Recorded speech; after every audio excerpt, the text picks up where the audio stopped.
What's going on, everybody? I'm CaptainRoBear, and this is Rare Drop Roleplay Vikings of Valhalla. Woo!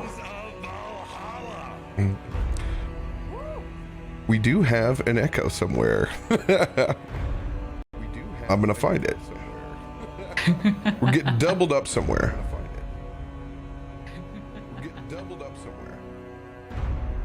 Somewhere. See if we can find it. The echo just adds to the epicness of the campaign. Exactly. There we go. We just, Boom. the whole scene takes place in a cave. There it is. We got it fixed. Thank you guys. Thanks for being patient while we get all set up for the first of a 3-part mini-series over here. All thanks to Rune 2 for sponsoring us and letting us play some Viking D&D over here on Twitch. Thank you so much. We're doing this all in anticipation of the release of the Decapitation edition that is dropping on the 13th. That's a Friday too, isn't it? That's Friday the 13th. That's like 2 days from now. That's right there. Ominous. Oh, man. Ominous, and I love it. Thank you guys for joining us. We have an all-star cast prepared to do some amazing improv, dice roll, and entertainment, all set inside of Rune 2's universe. We want you to be inspired from this moment on to take up your axe and your shield and go be a champion. I hope you guys enjoy the story that we for you. I'm going to do a small introduction for everybody in the cast, and we're going to hop in because we got 3 hours to get some epic Viking story in. Rek, welcome back to the table. It's good to have you. It's good to be back. What class are you playing? I am playing a barbarian. Full beast mode part 2. I expect no less from you. Good to hear. Spoonee, for the first time, it is so good to meet you and get to play with you today. Hi, it's nice to meet you guys too. Who are you going to be playing? I'm going to be playing a bard, which my community is not going to be surprised about at all. It wouldn't be on brand at all. I love it. There will be singing. Oh, bring it on. Becca. Hey. Welcome to the Rare Drop side. I'm so happy to be here. What are you going to be playing? I'll be Ingrid, who's a warlock. We'll see if we can get these spellcasting hands working. Your husband has already started to wear off on you in D&D. It's like an affection. Someone save me. Let's hope I just don't go killing my teammates like he does. You're doing the Well, right you thing. already sound like a warlock. Hey, we'll have none of that talk here. He fills our edgelord quota. We can't have him and Alex in the same campaign. Oh, well, what if we have more than 2 edgelords? Gotta go. Overload. Actually, I think we should just do a whole campaign of only edgelords. All edgelords, only edgelords. Only Even the anime villains hair. are edgelords, just everywhere. Might be onto something. Mitch, we get to play D&D for the first time with your first experience in D&D on the main stage, and I love it. You get trial by fire, my friend. I'm nervous, but I trust you, and I've been getting D&D advice, maybe some not so useful, on Twitter. Someone told me it's like golf and ones are good, so... You know, I felt kind of attacked in that thread. There was a lot of trying to argue with me until I gave up. What? I am a benevolent DM.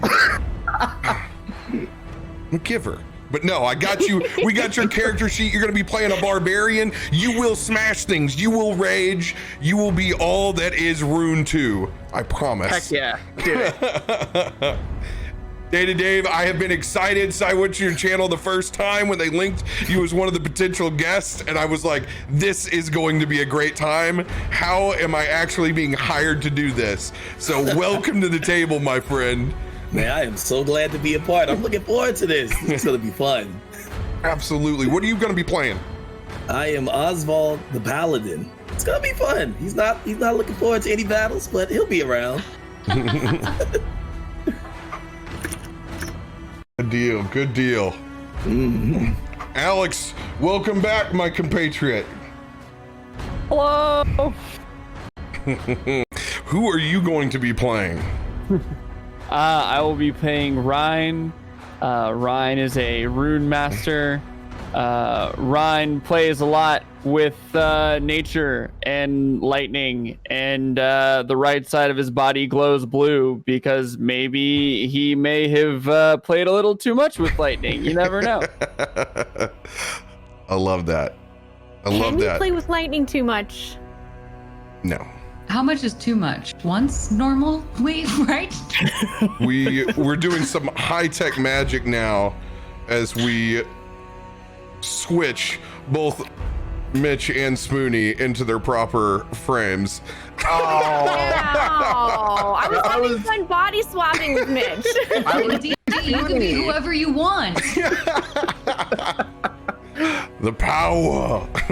Like, listen, what if voice acting in Rune 2 just wasn't enough for me and I wanted to be part of making the game? Okay, I just wanted to try out Mitch's shoes for a bit.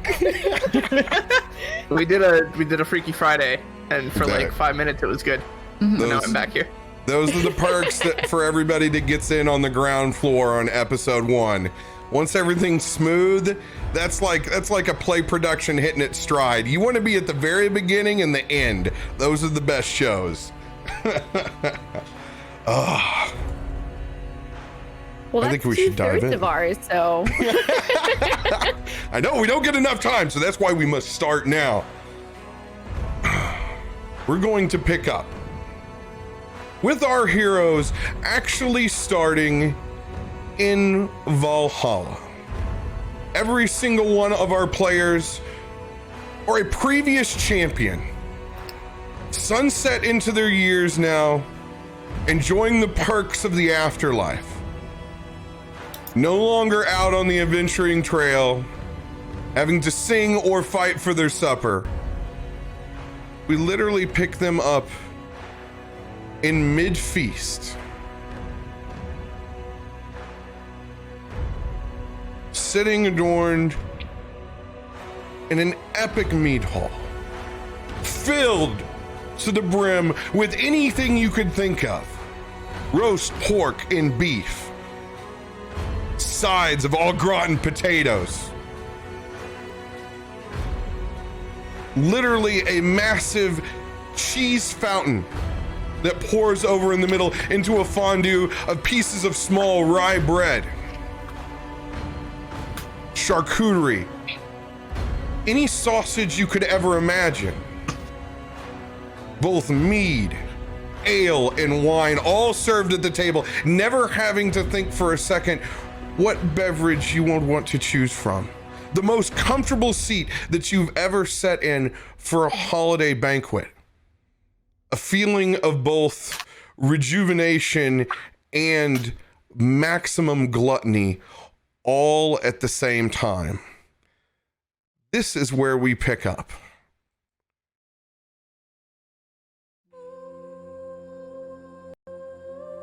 Seated at a long table, looking across at this never-ending feast, sits a man with an eye patch, long black hair, beard braided twice over, still wearing the mortal scars of a very much active life. Staring back at this site, a place that he's never been, with a job that he does not know if he can actively succeed or not. Staring back out, looks over at you, Ingrid. What are you currently doing at this massive feast in Valhalla? She has her hair pulled back, braids, woven along the side of her head and is ferociously eating. Like, imagine your 90-year-old grandmother just taking her dentures out and shoveling food into her mouth, and she slams her tankard on the table. Drink! I didn't live this long to die of thirst! Give me more to drink! And she notes this gentleman with the braided beard staring at her. What? He's immediately taken back. I mean no pause. Just taking everything in. This is very new to me. Well, good. You've come to the right place. Come sit over here. I've got a spot. I need young, handsome men next to me. Come here. Roll an insight check. Oh, God. Already.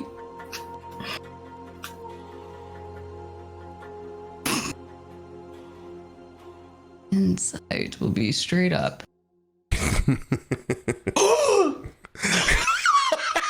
a nat 20! Only you would toss a nat 20 to begin this session. First roll of the night! You look back at Vesta. Sweat rolling down his forehead. His palms sweaty. Mom spaghetti. He is looking intimidated. There's no doubt about it. You can see him. There's a little shake in his right hand as he picks up his goblet of wine. But he makes his way over, all at the same time, making sure to take in the table as he glances over. Oswald, what are you doing? I had to unmute myself. Oswald is sitting at the table eating food, and he said to himself, not this time, not this time, not this time. I am not going to do any tasks, any missions, any quests. This time I'm going to relax peacefully. He looks down at his spear. It's been a great time. So by this point, someone passes him. He's like, oh, is he kind of crazy? Not this time. Okay. I'm going to say no to the gods, quest everybody. And I'm fine with this. And continues to eat his food relaxedly as he's relaxing. I want you to roll an insight check. All right. Insight check. Would that be, just to make sure, 20? You roll 20 and then you'll add that insight number to it. Well, that's an opposite. 20 to 1. I have a 1. Oh, man. You are just completely focused on not doing a thing. It's that first 24, 48 hours on vacation for you. Valhalla hasn't gotten old yet.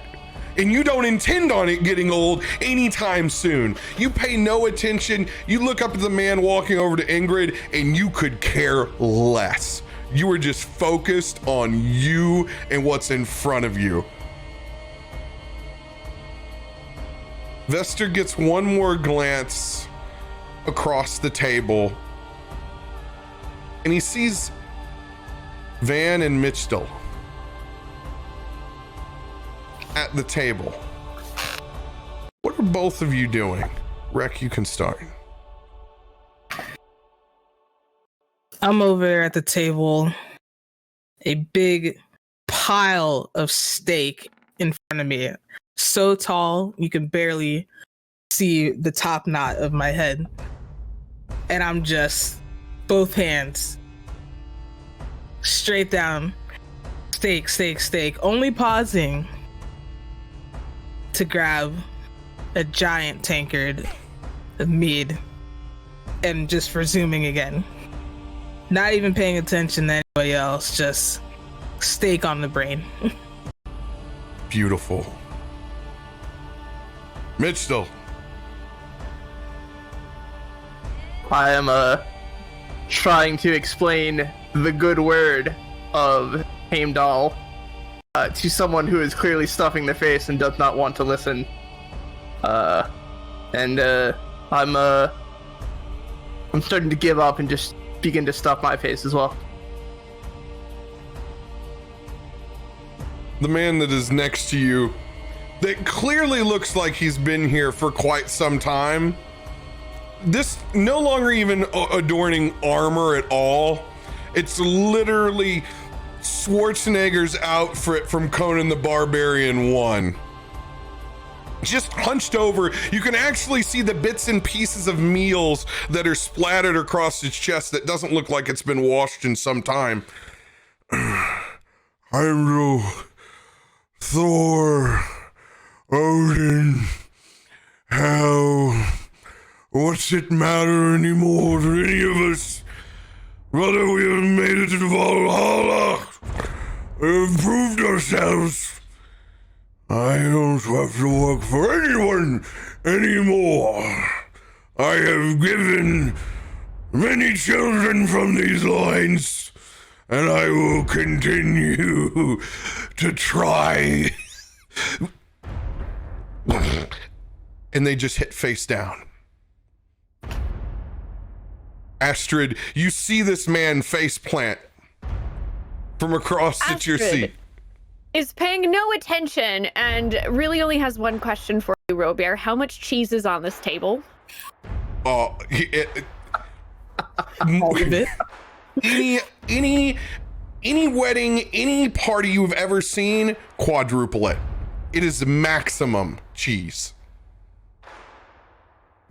So Astrid is leaned over the table like this, and she's literally just trying to gather as much cheese as she possibly can with a look of glee on her face because she's never seen this much cheese in her life. She pays no heed to anything else. I want you to roll an investigation check for varieties of cheese. Okay.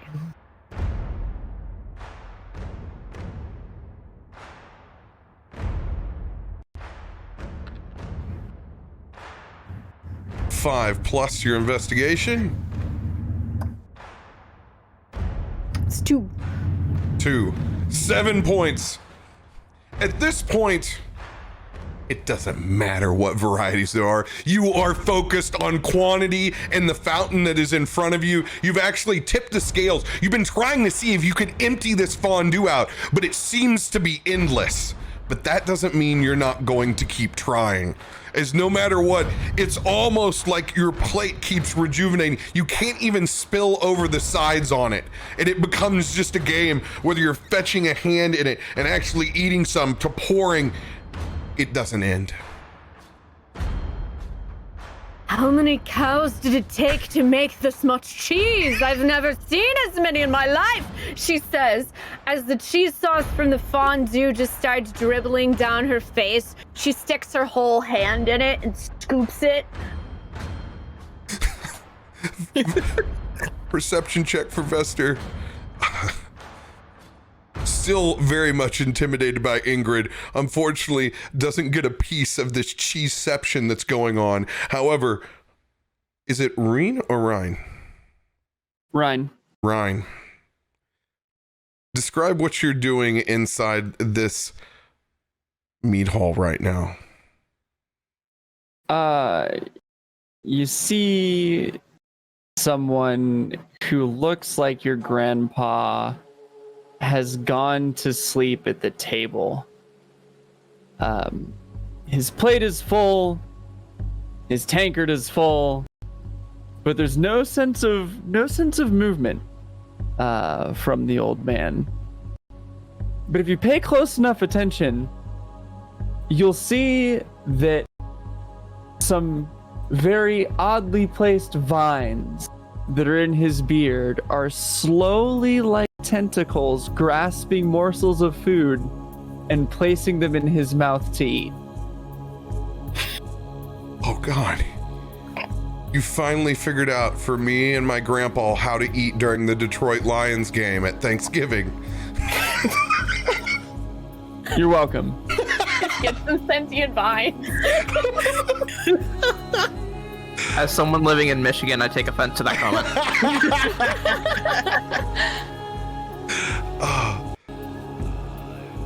I actually reached down with one of my hands and to grab some silverware because I think I need to get something in my stomach to handle this scene. And literally one of those vines is creeping up and across. Gives me the shivers before I have to literally pull my fork away from it. So, your name is, as I look back at Ingrid. Oh! Come here, young man. I'll whisper it in your ear. It's Ingrid. Ing for short or grr for fun. And she's gonna like wink at him real big. Roll an intimidation check. Hey, I feel like that could either be intimidation or persuasion, okay? Right? 100%. Yeah, is persuasion like... Look, let's go with intimidation because that's +9. Let's see where we roll out on this one. So that will be 21. 21.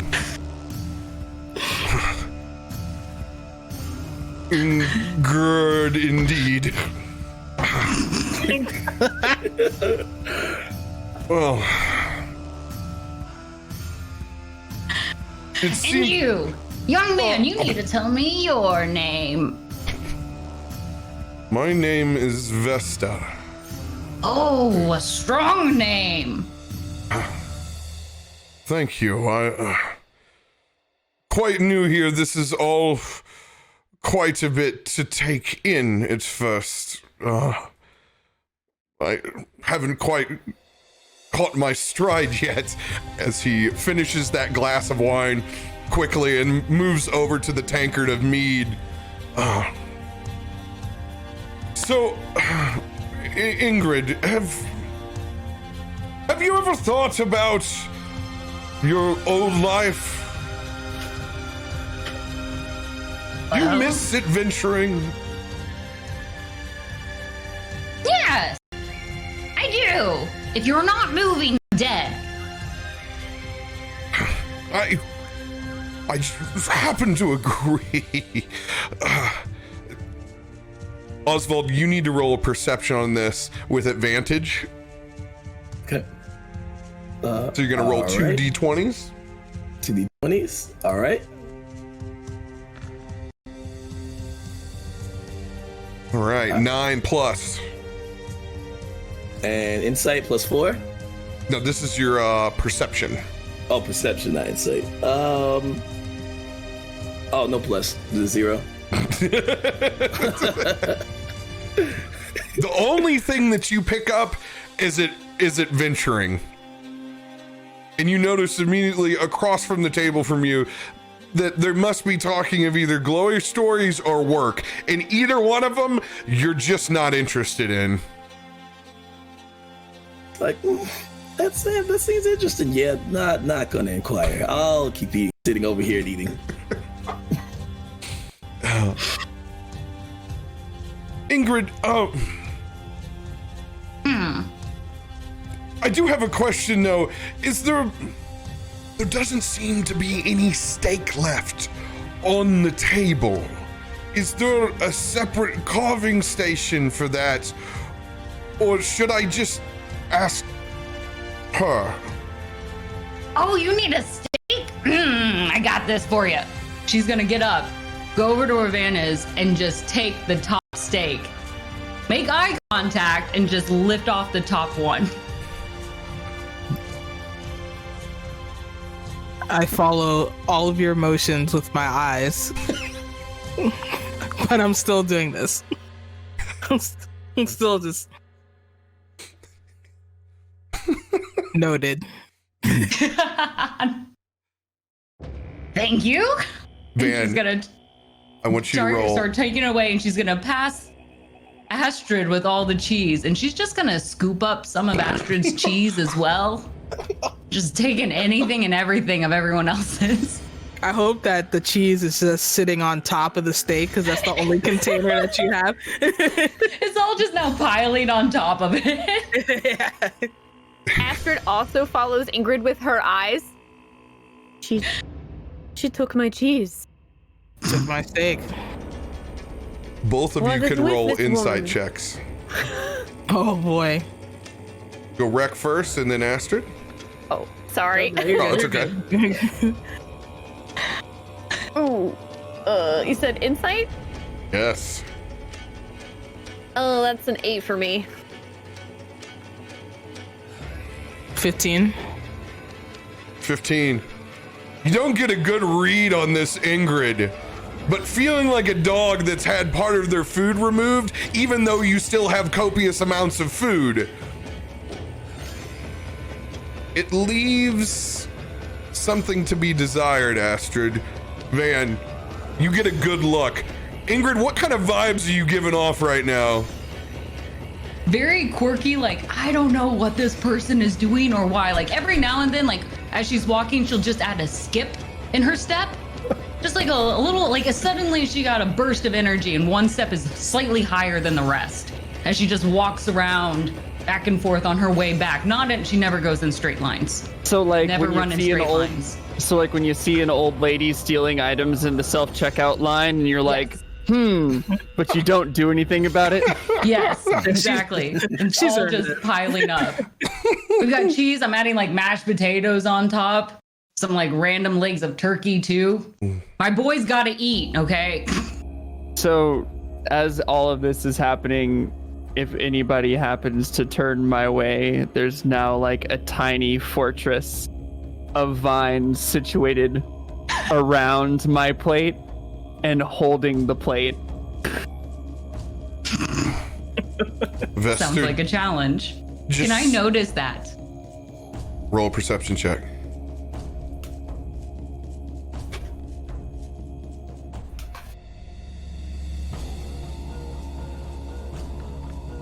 That will be 17.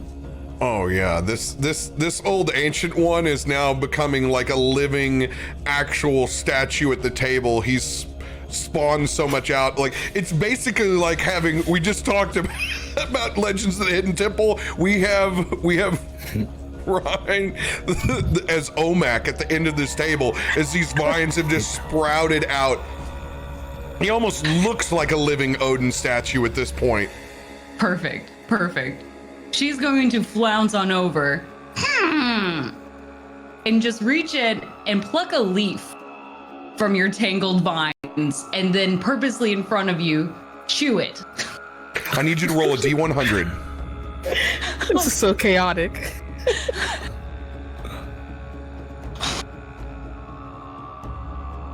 That is...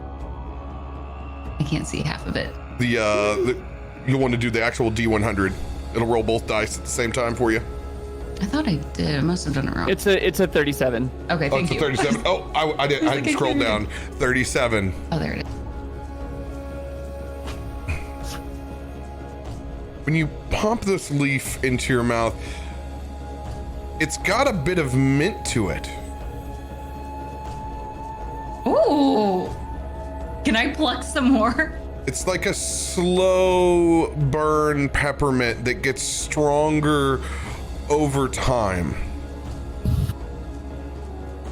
I'm going to take 5 more leaves then.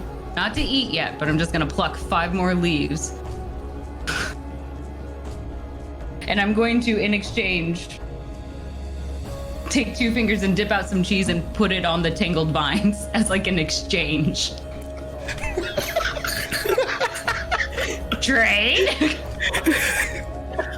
You may respond however you would like, right? I'm just like wiping my fingers on the vine. So as this exchange begins to happen, the vines kind of part around the plate and the plate's thrust forward, and the vines that she plucked the leaves from, convincingly enough, look at you as though insulted and confused because you've just removed their hair. It's as if you've reached out to a cat and removed a whisker. For good measure, Ingrid would do that. On brand. On brand. She has. That's canon now. Vester is horrified by what he's seen, from excited when you first grabbed steak to pretty pumped up when you decided to make it cheesesteak to now terrified. Can Astrid come over and try to take her cheese back? Absolutely. All right, Astrid gets up out of her chair. And just so that you know, Astrid is a very short woman. She's about 4'8", but she walks with her chest out like this to be intimidating, you know? Gotta be intimidating like Napoleon or something. And she has long black braids, dual pigtails, and she walks up and she just reaches up. How high up would you say the table and the cheese and all that is? Is that within reach of somebody short? Yeah. Okay, she's just gonna reach up and say, "This is my cheese." And she just starts trying to take it back. Of course. She's gonna break off part of the cheese, give it to her, and like, would you like a leaf? What do they taste like? Do they taste like cheese? Do they come from cows? Maybe. And she's gonna hand her one. Astrid puts out her hand slowly, takes the leaf, examines it, looks down at the man with the vines. Are the vines doing anything right now? Just hanging out. Come on, be brave. Astrid sticks her tongue out and tastes the leaf. Yes. Should I roll a D100 to see what it tastes like, or is it also minty? Roll a D100. Oh no. Well, heck. I hope I don't poison you.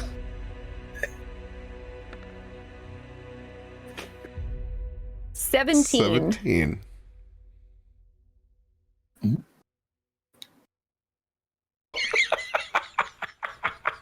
Oh, I don't like that laugh. Oh no. As you begin to taste it,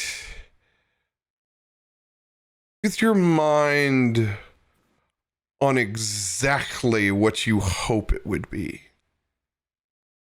it More does cheese. taste like a little bit of cheese. You begin chewing it, and all of a sudden, Valhalla begins to be a little bit more like Willy Wonka's chocolate factory. Ingrid, as you look back, her beard begins to grow. But as it does, it is entangled vines. Wait, so to clarify, do I now have a beard? You are actively growing a beard while you eat this leaf. It is like the best cheese. Whatever you were searching for earlier, it tastes like that. As it completely consumes all realm of thinking, you can only focus on this piece of cheese that you had as its vines begin to grow out. As the eyes roll up in the back of your head in pure ecstasy over this cheese, it begins to fetch more cheese for you. Oh. Well then. So I now I noticed have... beard, you're interesting. Come sit at my table. Come on. Personal invitation. Wisdom Astrid just saving sort of- throw, Astrid. Oh no.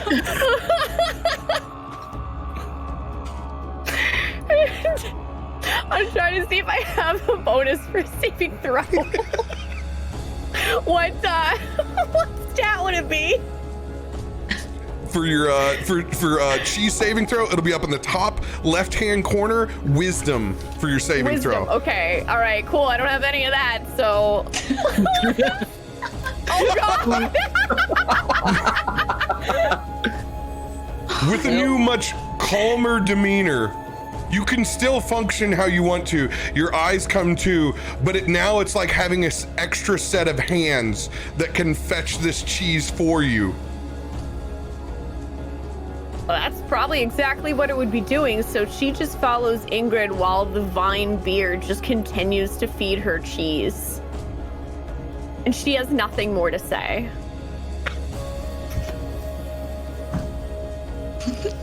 Ingrid, as you come settle back now with gifts and a second person feeding themselves through their beard, I begin to quickly drink as much mead as I can. As I just kind of start to get a little bit of the sweats going on as I stare back at this motley crew. Inside this room, literally, you're the only ones left. Conan was just the first to drop. Everyone else in the room has long passed out in seats around the table, as is Valhalla tradition to rise once again to begin feasting. It's just all of you that are still active at the table. As I begin to take a small bite of my cheesesteak. Astrid, you're disappointed as your beard slowly begins to subside as it drags one large cheese wheel lastly across the table. No longer having a beard, but over a period of time being incredibly efficient.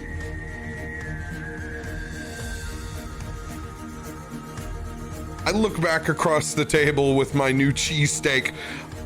I'm the only one using utensils, and it does feel out of place. For me, as I cut through my cheesesteak, I look across at Oswald. Don't take this wrong, my champion, but would you also happen to be new here? You seem slightly more like Midgard to me than the rest. Yes. This is my first time here, and from what I've seen, this is quite different. There's a lot of fixation on cheese. I don't think I'll be eating that anytime soon. But meat is good. Yes. But there is everything. You can shoot. It just happens to be a very cheese-heavy table. Might I add, it's fantastic. More than the goat cheese that I'm used to. I see. It just seems to be high in demand, but that's good. You know, meat, that seems good to me. Yes, and alcohol. Would you... Oswald, you seem like a person that maybe I don't want to completely settle into this yet. Is that... I see. It's cool here, but I hear about more. I believe I heard the word adventure, and you know, that's just not for me. Food, relaxing, it's completely fine. What about yourself? I miss it. I won't lie. I cannot relate. I cannot relate at all. Looking across, this is not going good. You need to compose yourself. How do you lure anyone away from a Zord? Heimdall will not be pleased. He will not be pleased. You need to act as if for the first time in your life. Is that what I hear? That's all internalized up in his noggin. Oh. In mine, just to make sure. I begin casting a spell. Muttering under my breath. Sleight of hand 19. If anyone is around kind of glancing about, you can roll a perception check, or if someone's directly trying to investigate me, you can roll an investigation roll. Is Astrid still going to be too concerned with the beard that's starting to go? Like, is she still kind of under the effect of that? It's rescinded. Okay. You're already back to normal. Okay. Ingrid's definitely checking out. Mitch heard adventure and is very interested suddenly. Sorry, Mitch Doll. 18. Yes, Astrid would have been definitely interested in the word adventure if she managed to hear anything at all. Mm. Did I not? Do I have to? Are there brackets I have to type? No, you don't have to type at all. If you go to the left-hand side of your screen, you can click on the D20 that's over there. That's your advanced dice roller, and it will pop out this little piece for you, and you can minimize it all the way up to the very bottom where you select roll and then the dice and the number, and then you can That's click a 21 on a top. nat 20. Oh, you got a nat 20? Ooh, Of course you would. nice. So you see me casting the spell. You're the only person, Ryan. As I begin focus casting, slowly but surely, the table seems like it's running out of food. Astrid, you notice for once the cheese fountain has run dry. Van, you have consumed the last piece of steak at the table. Only one piece of half steak left on Mitchell's. Ingrid, no one is bringing you beverage. Crime. Ticking Astrid time bomb is- here. Sad times. Running sad her times. fingers along the inner rims, just everywhere. She's just trying to get the last bit of cheese out of this thing. Mitch Dahl is guarding his steak with his very life. Like, this is my half steak. Get away. Y'all get We're away. not a desperate bunch at all. I was looking like, is this supposed to happen? Like, when does it refresh them? As Vester pushes his chair out from the table and stands up.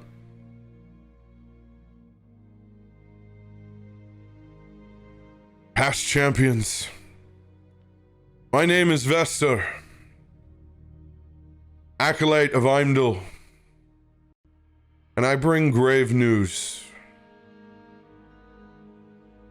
You most certainly did not expect these feasts to be ending so soon. But Ragnarok is upon us.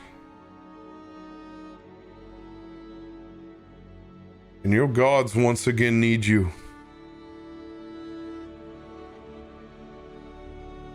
A new adventure calls, my friends. The material plane of Midgar needs your strength. Ragnarok is nearing its end days. If there is no Thor, if there is no Hel, if there is no Odin, there will be no feast. It will be the end of all times.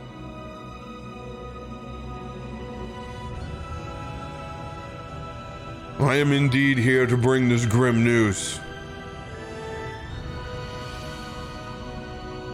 But that does not mean that this prophecy will be fulfilled. Imdal needs your help. Your gods need your help. If Ragnarok is to commence and complete itself, you know who will live and die.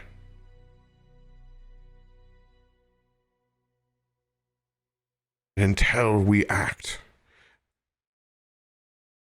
because of the intervention of Loki, we will continue on this cycle. What does that mean for you?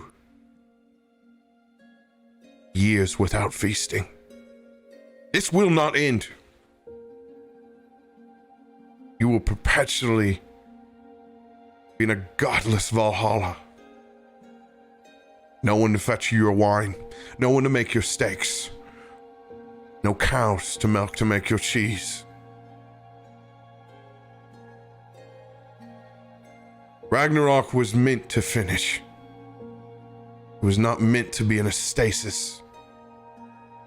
Just as the same, you champions were not meant to be in a mead hall without a feast. Heimdall calls on you one last time. The keeper of the Bifrost Gate. The guardian of Asgard. My patron. He can help change this.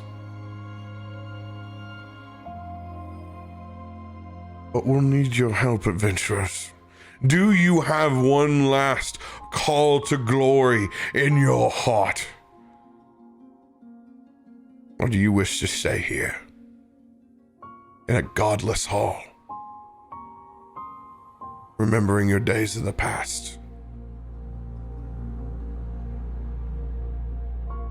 I would like to point out that since Astrid noticed that there was a speech being made, she had pulled out her bagpipes and started playing epic music behind it.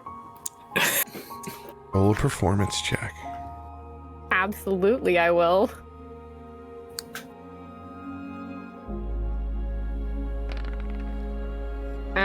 All right, that is going to be a 27. Jesus. Epic music. Epic music. It's as elegant and angelic as you could ever imagine.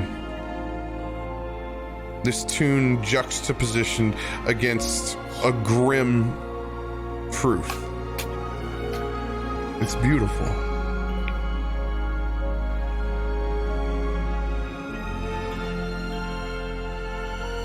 Mitch Dahl composes himself after hearing this amazing music and says, "Well, I heard Heimdall, and I'm Mitch Dahl, so I'm in, let's go." And he rips off his shirt, and he grabs the nearest support beam, and he starts doing as many pull-ups as he can to prove how strong and ready he is. Ingrid is going to react dramatically to this. Her eyes get real wide and she's like, I'm also in! Did you have to trigger her like that? Oswald's face literally dropped to say, you know what? I had a feeling. But I mean, is Godless Valhalla that bad? Like maybe we could be self-sufficient. So he goes around like wandering. Hello, is there any food here? Resources? Cows? I heard something about cows in the speech. So he just wanders around, floating around like, yeah, he looks at his sword and shield, picks it up. Yeah, put this down. Are there any volunteers? As he floats around everyone else. This continues on. As you do this, you can see it's like a spell has been cast and taken over. It seems like every single other person is passed out, unavailable or not there, and you're trapped in here with these other crazy champions. You just got here, damn it. It's like Oswald's like, this cannot happen to me again. He goes up to one person that's passed out, picks up his hand. Do you need healing? Can I try to cast healing on him? See how ineffective it is? Like, come on, wake up!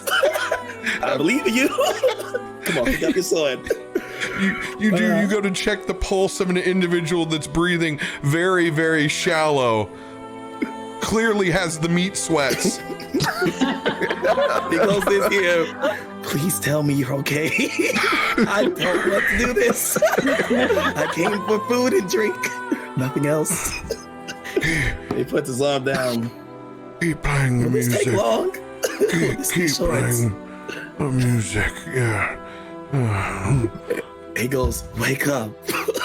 Wake up. You're able to cure a little bit of the clamminess, but that champion does not wake. Yeah, Oswald sighs and said, okay. Picks up his sword and shield, or sword and spear, or spear and shield. I'm gonna come along for this, but I'm gonna be in the back. Come, young warrior, you have not been long from the battlefield. Up at the front. But how I wish it. I'll come along. Mitch Dahl has stopped doing pull-ups on the support beams, and it's now swept to doing push-ups.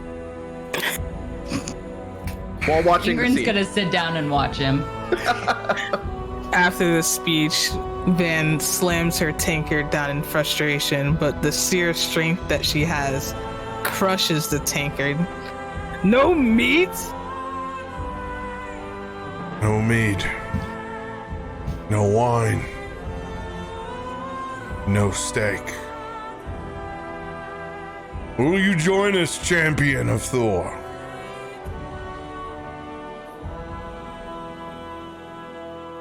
Get me my meat, and I will join.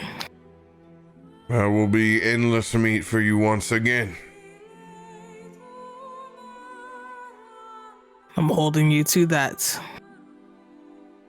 I promise.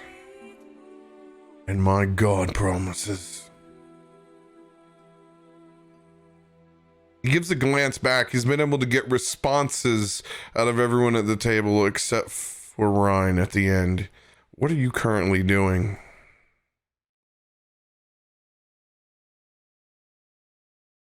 Slowly and kind of quietly, if anybody's been paying attention, the vines and the wood have slowly just receded into himself. And he kind of pops to, in a way very akin to, and cartoonishly like Merlin from Sword in the Stone. A little bit of a spring in his step, but beyond silent. Now his beard a lot more well kempt, a little bow tied with vines down at the bottom, the small vines and peckings still visible. And he slowly just walks over and stands next to Ingrid and just kind of like looks at her for a second. And then like gives that really comfortable chortle, like the kind of laugh that you give somebody where there's no illusion that it could possibly be at you, seemingly in confirmation. And that's it.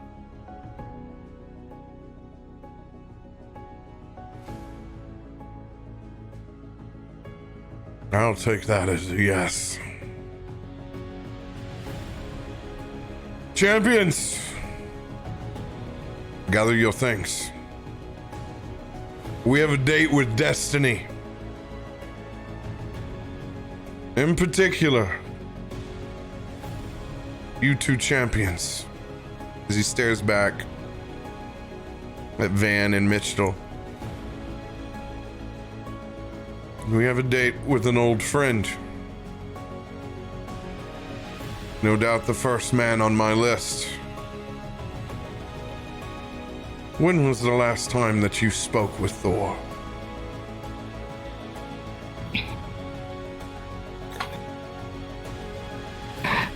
Last time I saw him, we did not speak. We headbutted.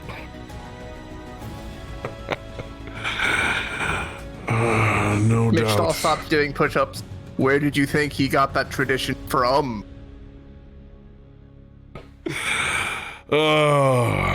Some things never change.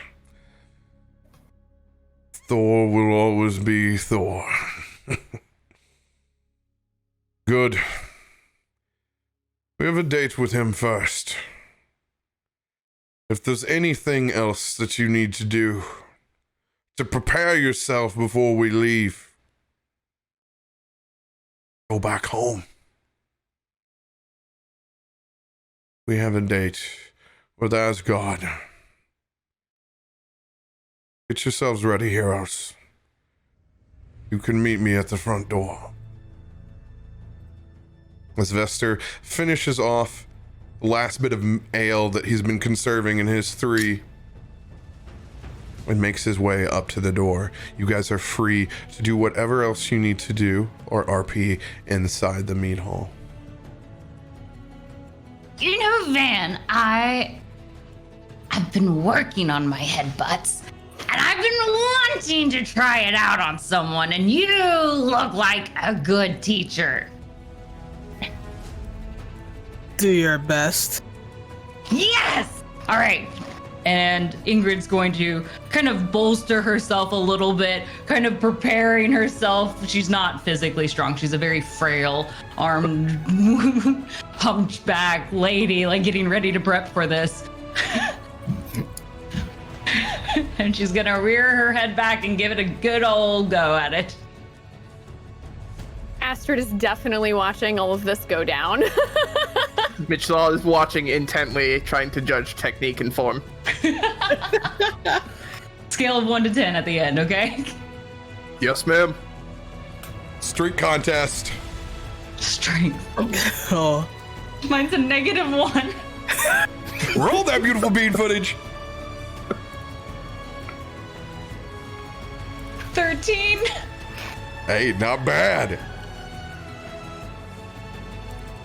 strength, strength, strength. Okay.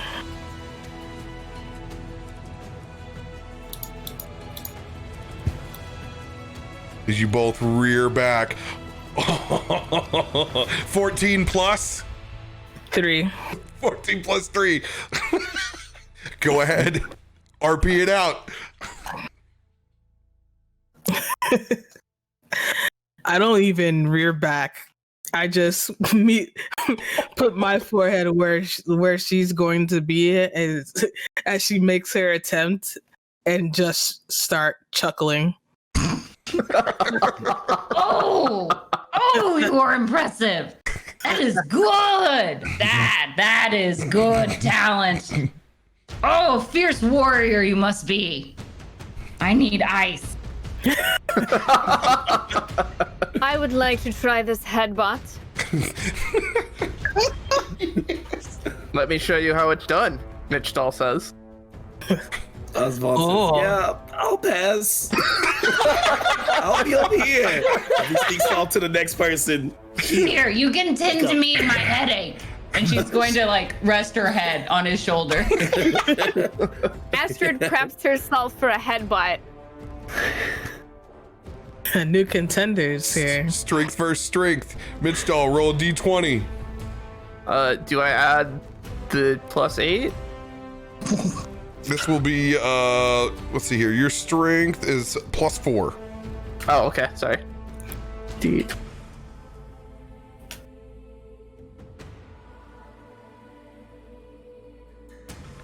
17. The champions of Thor have found the number. Astrid, give us a headbutt.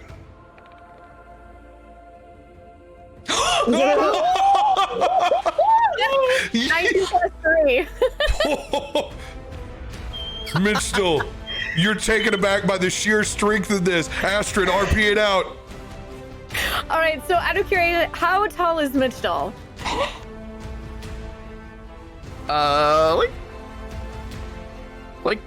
Like 6 foot. Okay, so Astrid climbs up onto the table so that Great. she's even height with MoltenSlowa, and she just starts from one end of the table and just rushes at him like a ball and hits him right in the head. Whoa. It takes you back a good 5 steps, MoltenSlowa, as your head is ringing, but you couldn't be more excited by that flying headbutt. Yes! Just like that! Excellent! Oh, Astrid's just laughing. This headbutt is fun. you got the angle, you got the speed, you got the technique. You're gonna go far, kid. Van's also laughing. Like, the sound of that was great. Oswald looks from a distance. Reminder, don't bring up headbutt around them, especially her. Especially her. That is not the word I'll use. Ryan, have you been doing anything else while all of this is going down?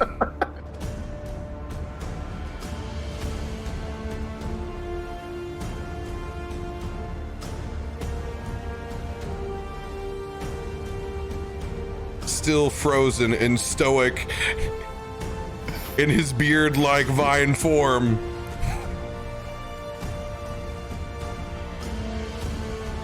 Still just I'm observing. hanging out. Just watching. Mitch Dahl turns to Ryan. You there, woodman. Could you make us a ramp with your leaves and your vine so we could get a better angle next time?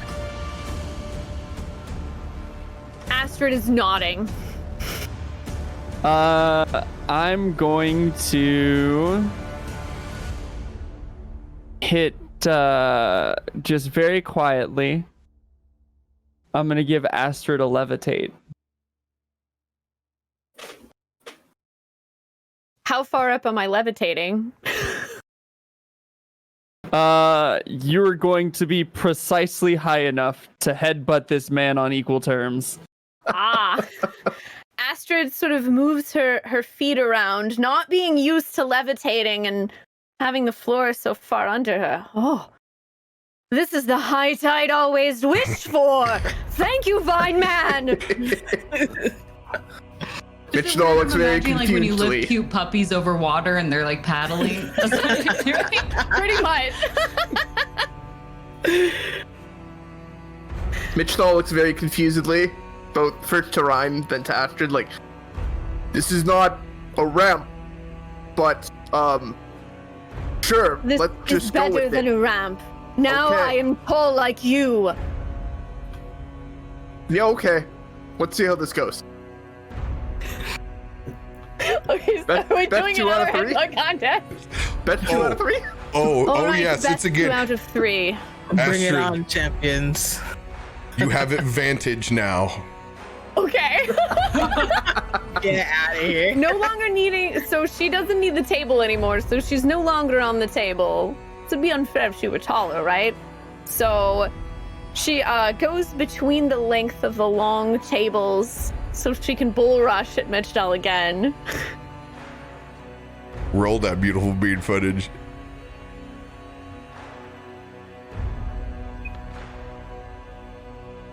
All right, so that is 10 plus 3. plus 13 on the whatever first advantage roll. Go ahead, roll another d20. Oh! 13 is the high water mark, Mitchell. Okay. Your roll plus 4. Oh, Buddy! Oh, Buddy! Squared up on again. Mitch Dahl just goes flying back to the wall and, like, goes, like, smack through a table. The table lifts off and, like, into the wall. Hopefully the gods aren't watching. I Mitch leave. Dahl, Remnants Mitch of Dahl just, like, war. you get, like, the white flag. They're like, all right, you win. That was 2 out of 3. I'm gonna Yes, medic help.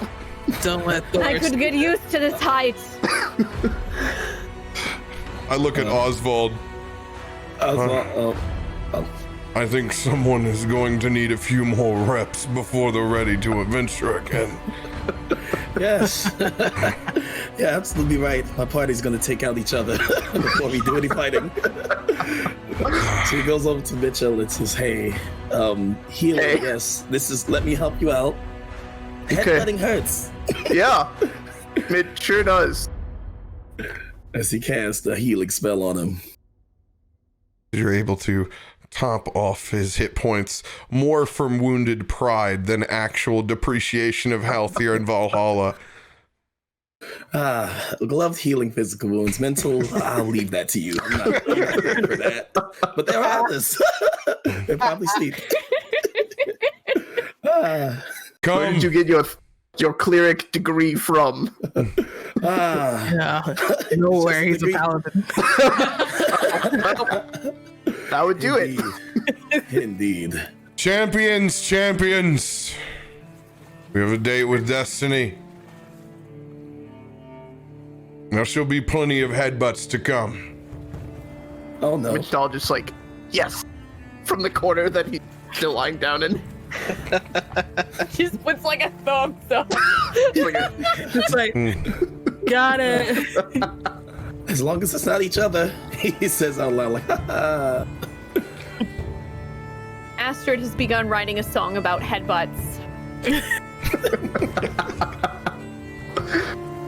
As you guys step outside of that mead hall of Valhalla, nestled between the clouds, you see an immaculate raiding ship. One that seems to have no damage, no nicks, no cracks. That fresh smell of cedar and pine. Just stepping up to it, it feels like you're even walking through low water again. It's a moment that takes you back to your past. You all individually have thoughts from the last time you were on a real raid.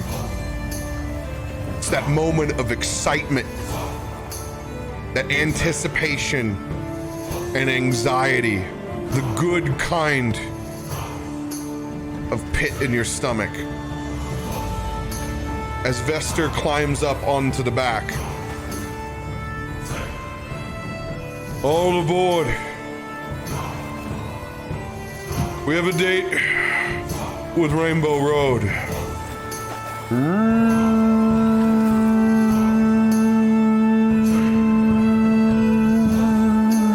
As you see this channel of pure prismatic light make its way up into a bridge that connects to the clouds. First stop, Asgard, my friends.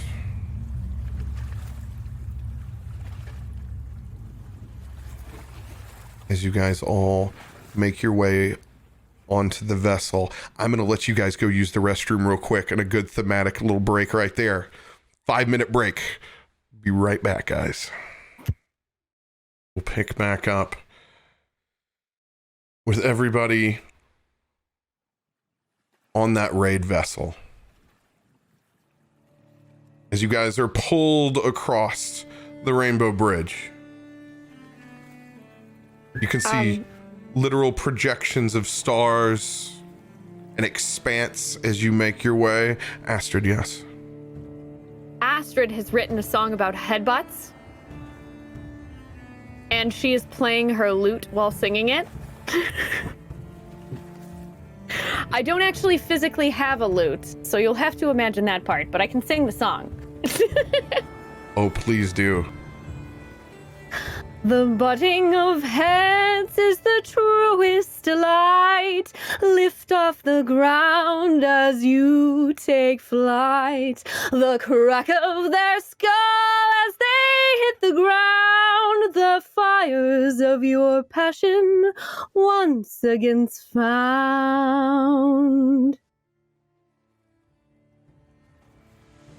Give yourself a 1d10 inspiration. Everyone listening, no need for a performance check. That is an auto crit. Ooh, and I rolled a 10. Hot. Nice. So you can pocket that 1d10 is yours to use when you like. The rest of the party, you all have 1d6 inspirations. Oh, dang. Hell yeah. Wait, was I not supposed to roll it right now? No, you have that for later. No. You can add that. Oops, I You can ignore add that to attack rolls, ability checks, saving throws, to your actual roll. Mitch Dahl starts crying with how beautiful that song was. But it's tears of joy. Your muscles start sweating tears of joy. Correct. Aster just takes a gentle bow. Arriving in style.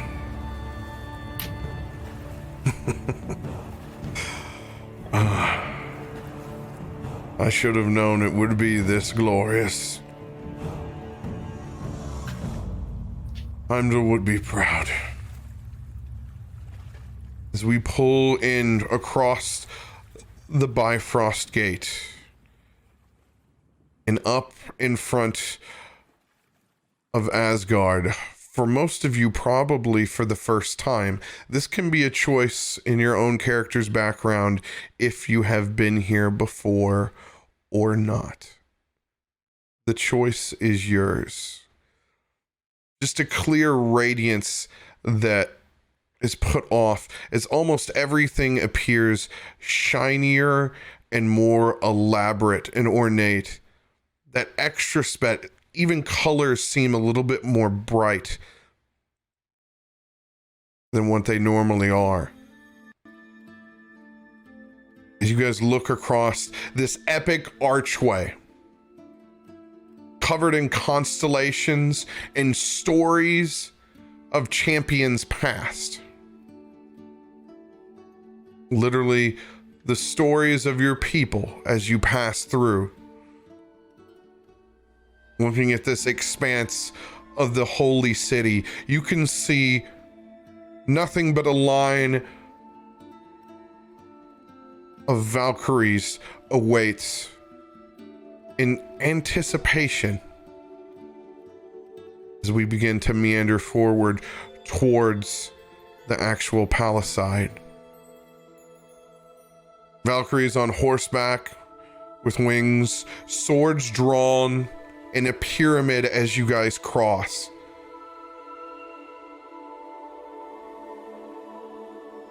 On this little promenade to the front, you guys may RP as you wish.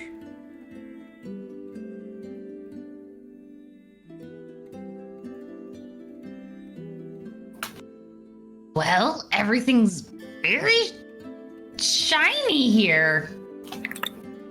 Ingrid is going to look very uncomfortable, almost out of place in her dark clothes, very kind of almost still kind of covered in dirt of sorts compared to this beautiful, immaculate location she's in. Yeah, this is really, really something. He's astounded. It looks even more beautiful than Oswald could picture. The Here? vines have crept from my beard up the back of my ears and made thick-rimmed root glasses around my eyes. On the vines, you can see very clearly the etchings of runes around the outside. No lenses. Meta, they're 100% rune sunglasses. Hey! The dude abides. Look, never travel to the realms of the gods without your hater blockers, okay? True that. True that. Mitch kind of looks at the party and looks at Veftar, takes a few steps forward and kind of drops to his knees. I've seen this, but only in dreams and visions. I never actually thought I would walk these landscapes and these halls. Heimdall, if you're listening, thank you. Thank you for giving me the chance. Van is unbothered. As we were walking past the Valkyries, one of them cat calls, and she just turns around and winks at that one. It's like, we've met before. Woo! That's great. That's great. Seeing Mitch Doll get down on his knees, Ingrid is like, I'm exhausted. Perfect. Give me a ride. And she's going to climb onto his back. Now go forward. I very shakily stand up and kind of still into like hazy, and I take some steps forward, but not like kind of almost in a tipsy deja vu way. Very slowly. Come on, you're a strong man. You've got this. Oh, I'm taking everything in, okay? It's not often you get to walk through a dream. It is no dream. It is real.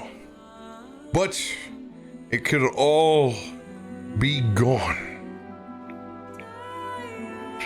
in an instant. And that is why we are here. Over the course of the next 5 minutes, you make it to the front of the palisade.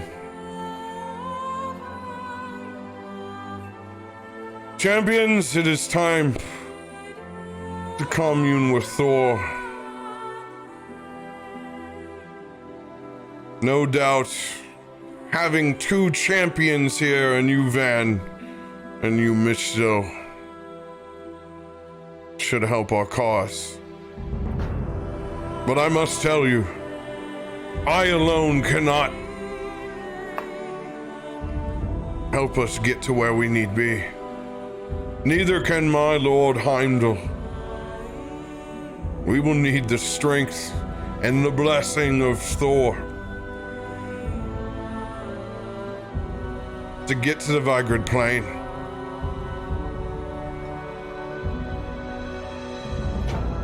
You've accepted this quest, but I must tell you, it will not be easy.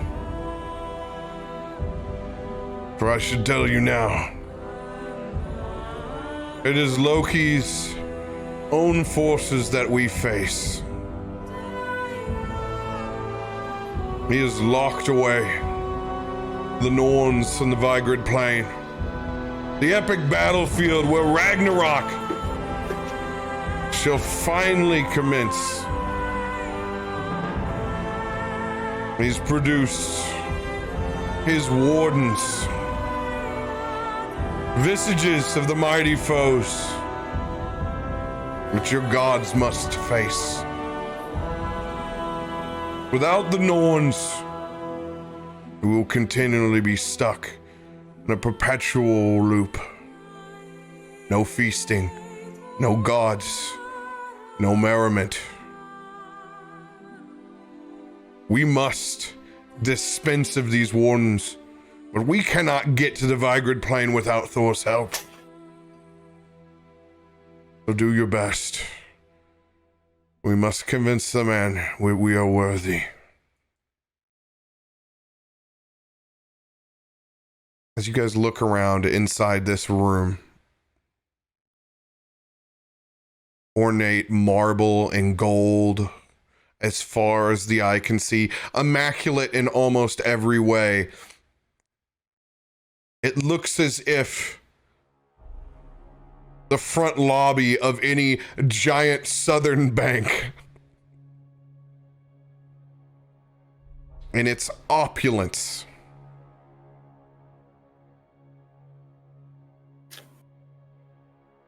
Vester gives a rap on a large hammer-like emblem that adorns this massive wooden door as it rings out.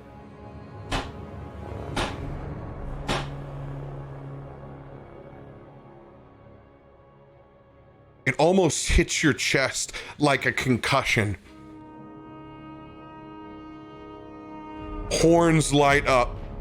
You can see the Valkyries in the distance take to the sky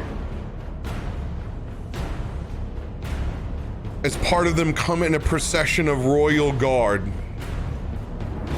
Door swinging open. It does, and it hits you like thunder would from a distant but not too far away lightning strike.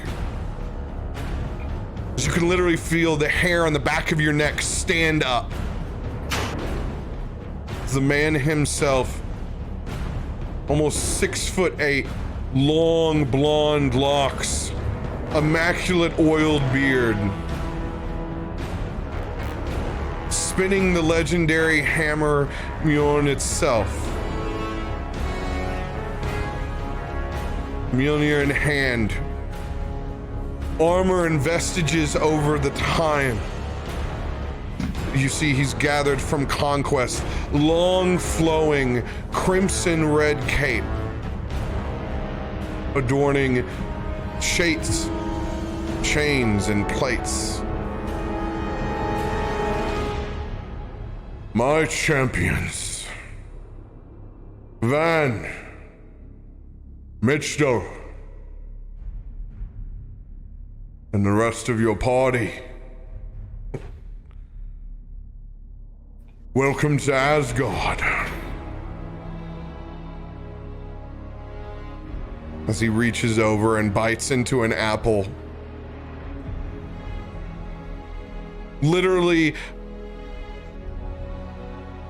tens, 20s, 30s of people come and gather, putting together an impromptu feast hall setting in the middle of this room. As you're placed with chairs, once again filling up an entire feast before you.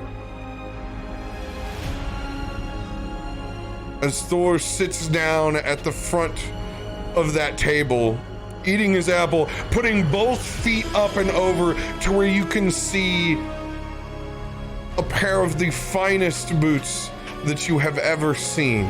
Wondrous items from head to toe.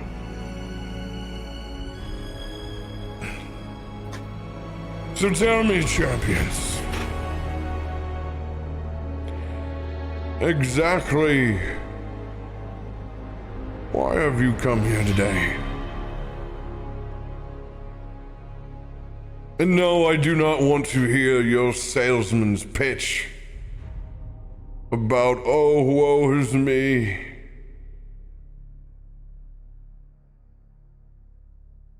I am confident in my abilities in Ragnarok, for the end is near, and regardless of what my brother Loki thinks he's capable of, I will rip your Munder's jaws from his body.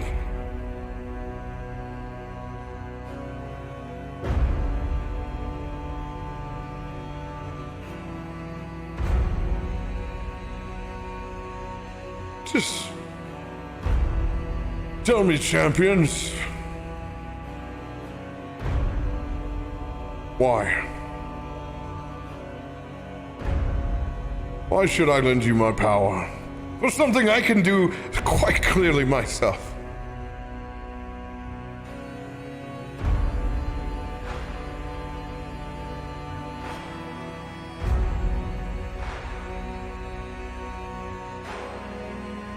This is not my kind of god. Ingrid's gonna like take a step back and hide behind Mitch doll now, just like. Oswald looks to the party, making sure Thor can hear, said, is it bad we're kind of here because we're out of food? You know, it won't be restocked. Hey. Kind of a motivator. I stroll to the table, grabbing the nearest prime rib, and say to Thor, this man here has told me that we'll have no meat. And that is why I'm here. No meat. No meat in Valhalla for my champions.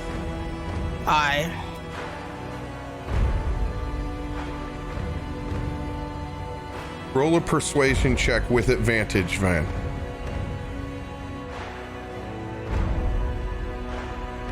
Oof, yeah, I'm gonna need it.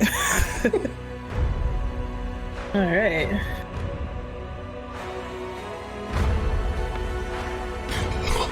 That is good. Okay, keep going.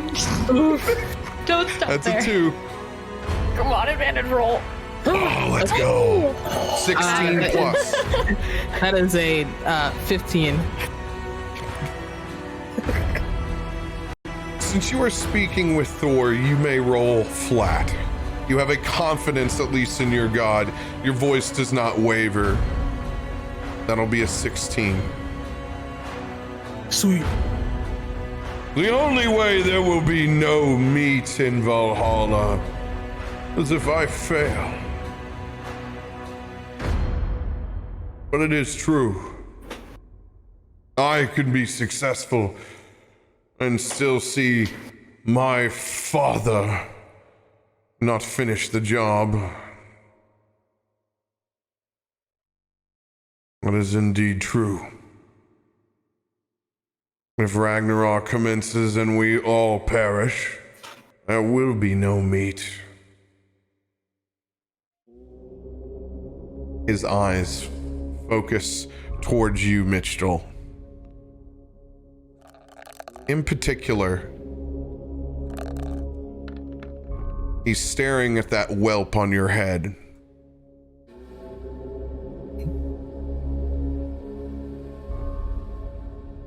Don't tell me you tripped and fell on the way in here. What is that lump on your head, Mitchell? Please tell me that this is a badge of honor and not of folly. Well, Thor, this is indeed a badge of honor, as I challenge young Astrid here to a headbutt contest. And perhaps a wiser man would have backed down from a challenge after losing once, but I am no wise man. Truly my champion. Well done. We never skirt a challenge. And I walk up to Thor and ask, do you want to go round? Do you want to go bet 2 out of 3 as well, old man? I want you to roll a persuasion check.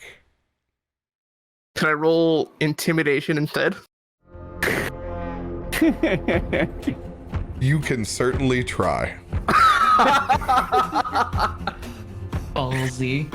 Then still Curiosity. digging into that. Astrid, you are no longer levitating. No longer levitating? Yep. All right, so then when Mitchell mentions her name, she has to look up at Thor practically like this and just does a singular wave.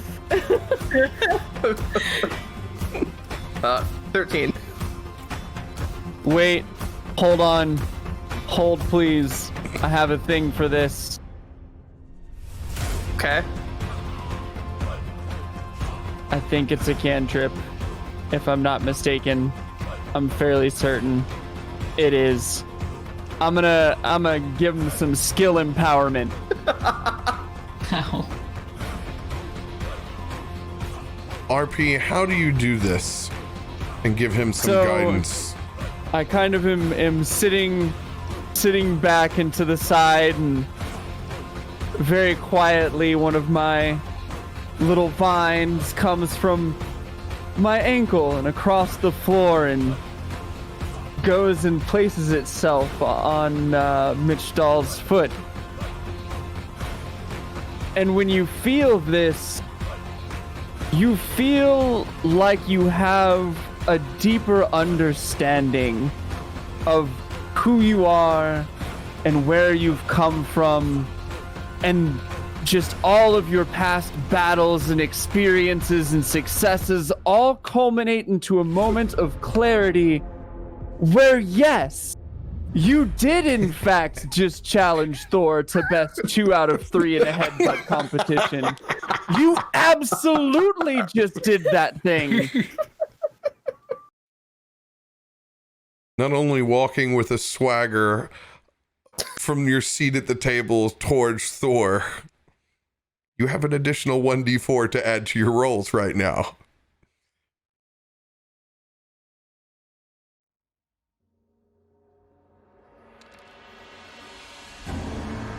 I got a 4. 17 is your total.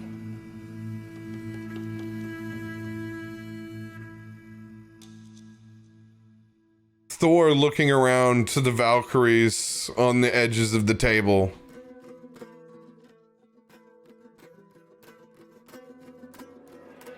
Staring back and forth. His pride does creep into him. I mean, I wouldn't want to embarrass you in front of your raiding party, but how could I disappoint one of my champions? And a test of their own strength in Asgard! As Thor looks back to the same Valkyrie that Van looked at earlier and gives her a wink as well.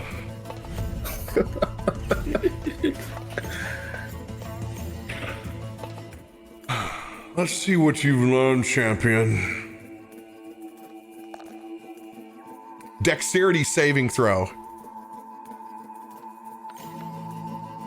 Your saving throws are in the upper left-hand corner. You have So I a roll plus is it a d20? d20 plus 3. Is he proficient in Dex, perchance? He is not. No. Oh. Very much not. 19. Dirty 20. Thor sucker headbutts you right off the bat. I will not reveal his modifier yet. As he comes in swinging, dropping a headbutt. This is a plus 10. Oh! The bar is set at 12, Mitchell. You have disadvantage on this headbutt.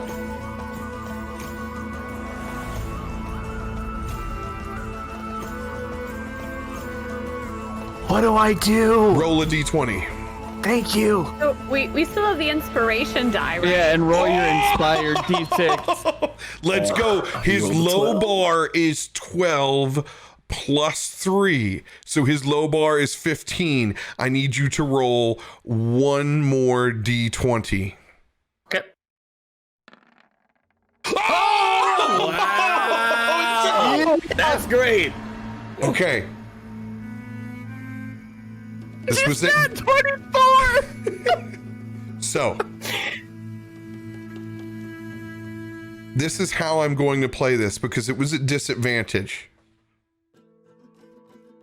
As Thor comes in to sucker headbutt you, you literally use the own lump on your head to deflect and roll it off like a small stump and horn. As you are able to pull up to the side, you go full temple to temple on the god of thunder as you respond back. And I am going to count that natural 20.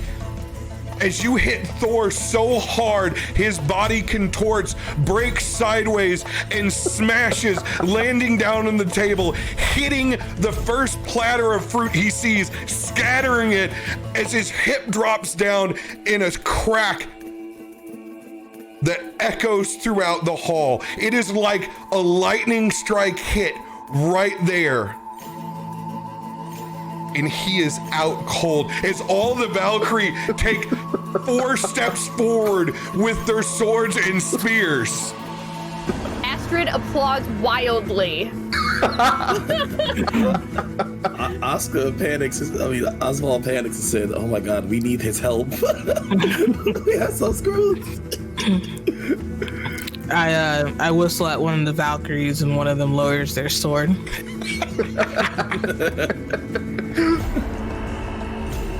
I look around, realizing what I just did, and thinking, oh shit. 5-6 seconds go by.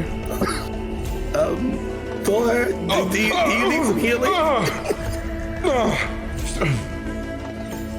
As he stands back up with his hands on his hips, looking back at the Valkyrie, now him with a large lump protruding his helmet up a little bit on the side.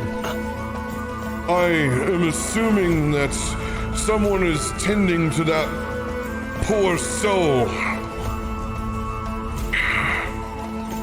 I struck him so hard that even I went out for a second. As he begins feeling his head, as you can see literally the Valkyrie laughing back behind him.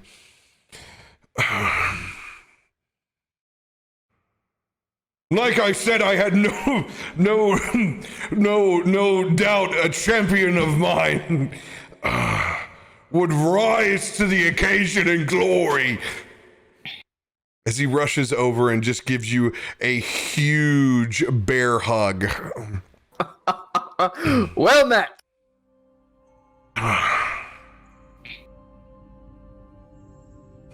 I see that you have truly brought fine champions of Valhalla, Vestia. I should have never doubted. Certainly I should have never doubted my own. Such great warriors could aid in the end days. But my brother is not as strong as he thinks he is. And neither are his wardens. Matter of fact, the one that you seek is merely an aspect of Jorgmunda, the world serpent. They say his body wraps entirely around our worlds. If that is true, I can't wait to haul every inch of his body out of that sea and onto my mantle. It could be something mutually beneficial for both of us, whether it's an aspect of Jorgmunda or himself. He was an old friend of mine when I encountered that serpent the first time. A dear giant friend, Ymir. When we were fishing and I caught him for the first time, it was only him that stopped me. He has the tools that you need. That vestige.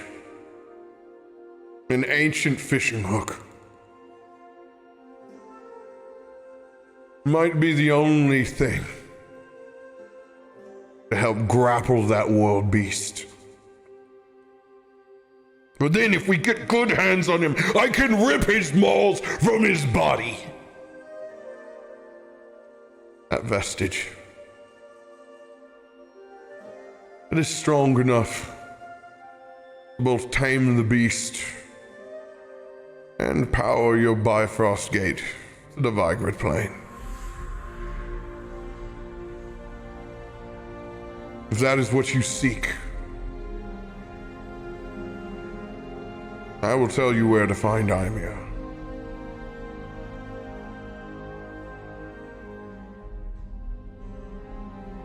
Is this what you want, champions?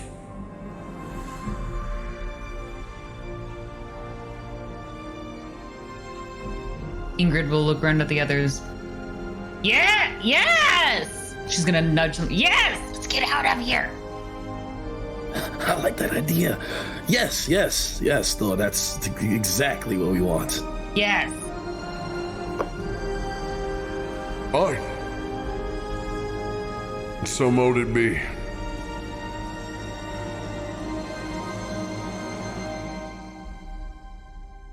I will load the instructions and directions to find Ymir. He's still on the same sea, as he always is. You can't take a man away from his fish. We'll point you in the right direction. But do not come empty-handed. For now, my skin is also in the game. While you may not be champions of me, warriors, you now represent me in the end of days. Let us not look to Ragnarok as the end, for it will be the beginning. As all of the Valkyries in the back slam their spears, Asgard will not fall. Go, my champions. Find Ymir's fishing hook. Vanquish Loki's pawn. Give me the power to fight the real thing. As you command, Thor.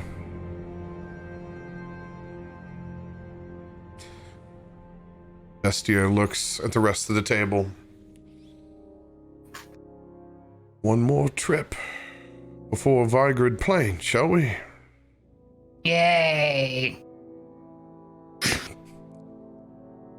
Don't be too enthusiastic. Is it lack of wine wearing you down? I just get a little motion sickness, okay? Yeah. Drink up, champion. Literally fills your wineskins at the table. There's no empty table here. Anything else you guys would like to do inside? At this table in the palace? Is there more cheese? Absolutely. Priorities. Astrid is absolutely just like gathering cheese, and she's just gonna put it in her pack to go while also stuffing it in her face.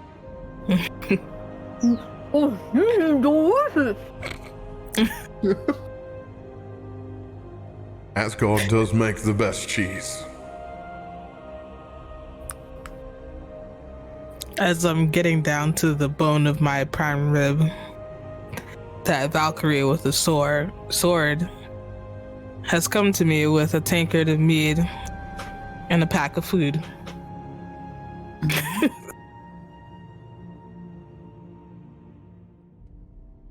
May these provisions. How are you, my champion? She gives a sly smile, delivering it to you. Thank you, my Valkyrie.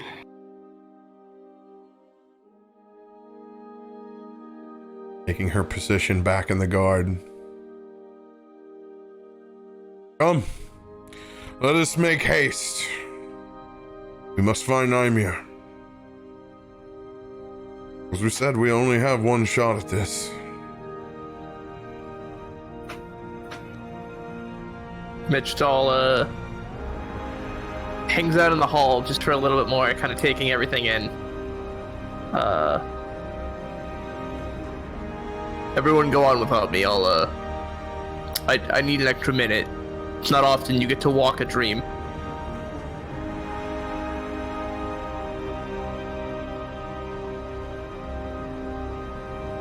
After a few moments, Mitchell turns and rejoins the rest of the party. Kind of wiping away a tear, but like trying to like feign and like not show the rest of the group that he's wiping away a tear. Astrid hands Mitch Jal some cheese. Ah, thank you, young one. Mitch Tall consumes it with great tenacity. She nods, just still eating the same huge rind of cheese. Like it's sticking out of her mouth, and she's just like, as she's chewing it, she'll like push more of it in to take another bite because she's still using her hands to put more cheese in her bag. Oswald just kind of stares and just, that must be some good cheese. He says out loud to the party. Ah, headbutts and cheese. Headbutts and cheese.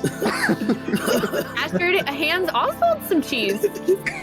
With one hand, she's still sticking more in her pack. Well, if it can knock out a god, I may need to consider it myself. May I have some cheese?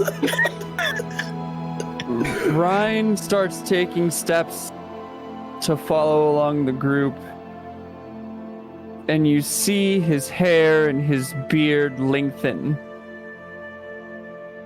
And as he walks, he's gaining weight, gaining size, becoming much larger than any of you and much larger than he was previously.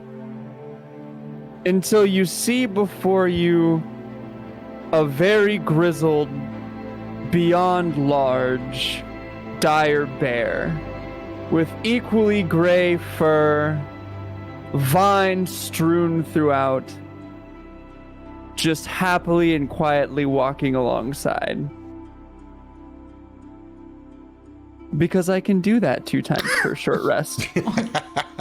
Ingrid is going to get very excited. Oh, a fuzzy! And she's going to go just tackle the bear, like out of pure excitement. Like, do you like to have your ears scratched? Just like as if it's a giant puppy dog to her. Like, that's what she's thinking. You're adorable! I would like to pet the bear. This has now become a petting zoo officially. You may pet the bear. Astrid offers the bear some cheese. Okay, so it's not super clear, but from what I understand, I can do all of my normal stuff while I'm in this form. You can do a lot of things. I still pet the bear. Not all, but a lot.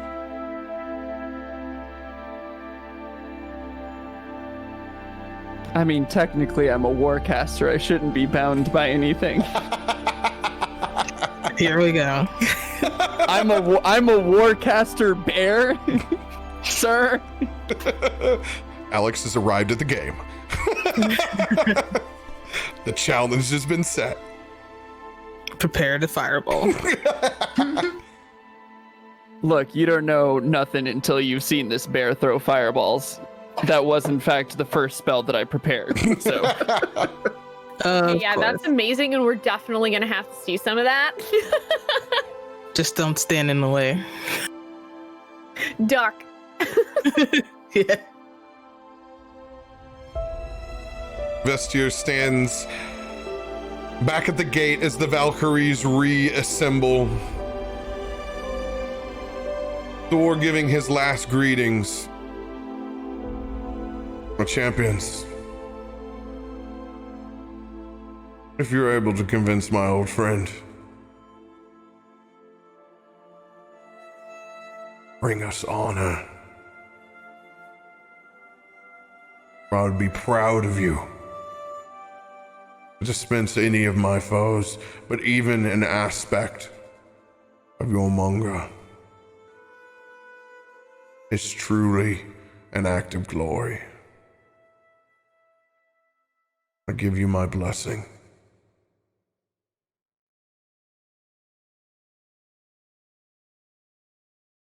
He shoves Mjolnir in each of your chest for a second, where you can truly feel its power as it vibrates and surges with static electricity.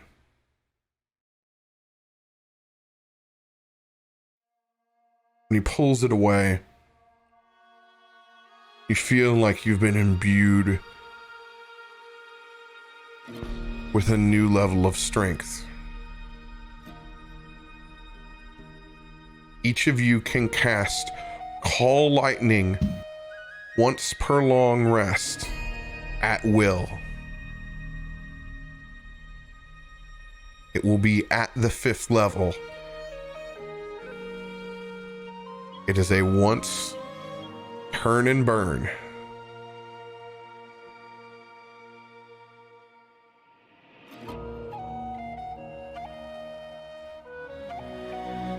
Wield my strength, champions. Make me proud. Bring us glory. And if you see my brother, please tell him to politely off. That'll be all. There'll be nothing polite about it.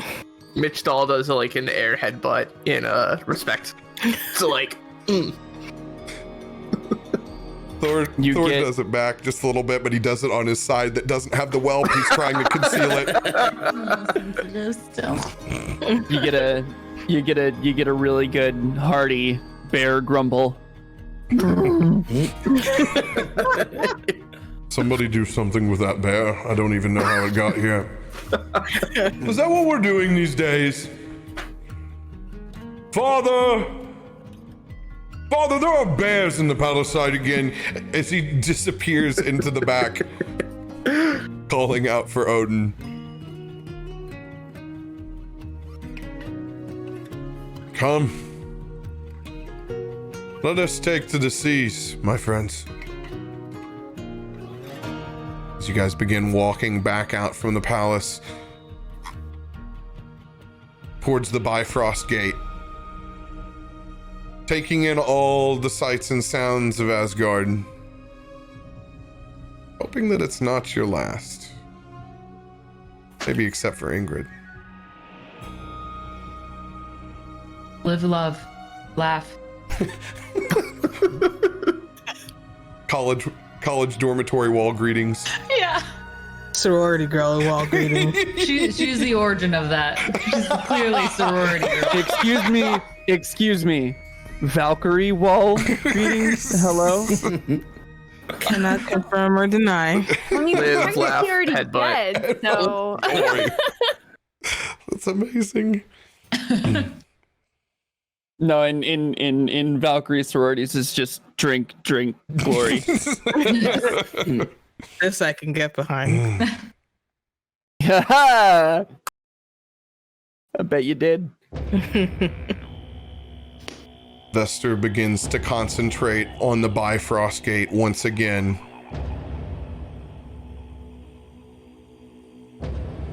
Heimdall, give me the strength to wield us to travel one more time. Let us head to the seas and follow the path to Ymir. For you the glory. Survival check with advantage. Let's go. 17 plus 4. 30, 20. We're going to get there on time. The DC was 18. I've got some good survival stuff. We would have needed you. Listen, I had an emergency to attend to. No worries. As you guys all load back up onto that raid vessel.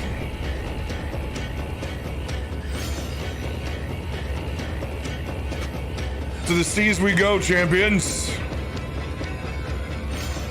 The Bifrost Gate lighting up once again. This time your stomach a little bit more settled for the long jolt. We don't have to go nearly as far. Asgard to the Astral Sea. You almost blink and it's like being shot through a wormhole. You literally go so fast, you can only see blinks and streaks of stars before you literally crash into water. As you feel yourself now rocking back and forth with the waves.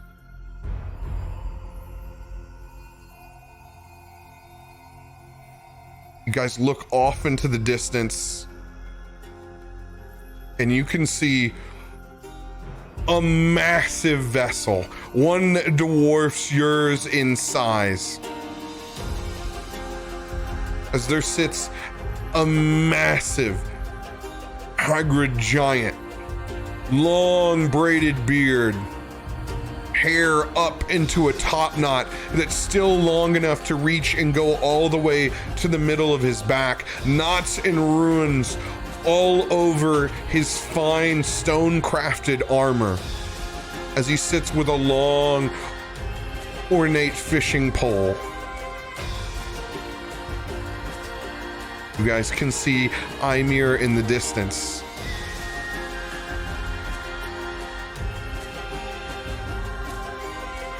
We are simply cruising in his direction. It is your scene to build. So my memory is bad. I mean, when you live to be my age, it is what it is. But that's the fisherman, right? Well, he does look like he's fishing. Does look like a man. So, fisherman? Possibly. I. Fisher giant. I really hope you don't have any puzzles in this game for us. Like I said, I'm a benevolent DM. We only got 3 hours. Woo. Giant guys- fisherman. Slowly making your way up to this giant's vessel. It's literally the equivalent, the giant Asgardian equivalent of your grandpa with an old Coleman cooler and his fishing rod. Simply enjoying himself in the sea.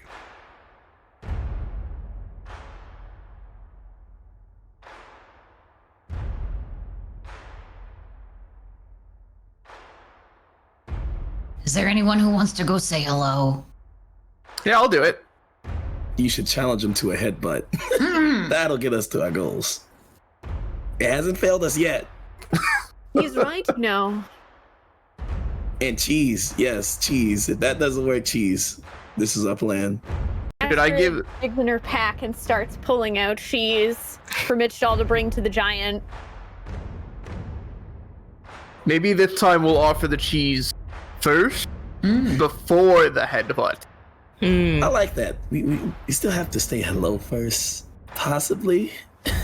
How Your far am I? wisdom is increasing as we sit here. How, like, physically speaking, how far am I from the giant? Bring the bear. 50 feet. 50 feet? Okay.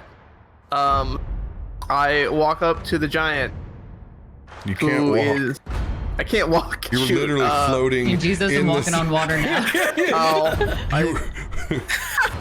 Okay. You guys are actually actively rowing in his direction. Okay. Well, so like giants like hanging off the dock or hanging on a boat, kind of like hook in water, yeah, with a cooler, a Midgardian cooler, so to speak. Okay. Yes.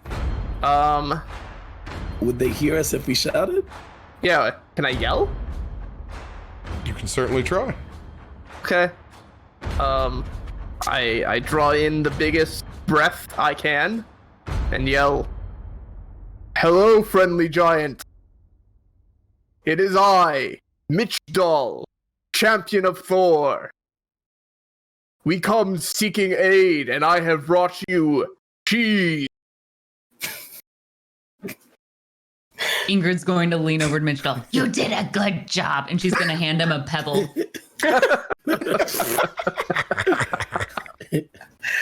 Thank you, Ingrid. Ryan just has his bare mouth on this oar. He's just barely rowing. I see what you did there. Can't believe you've done this. I give you negative inspiration, sir. Oof.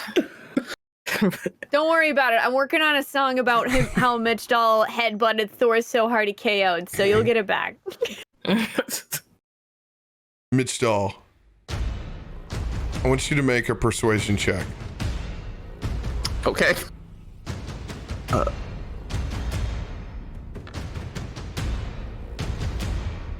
22. 18 plus 4. 22.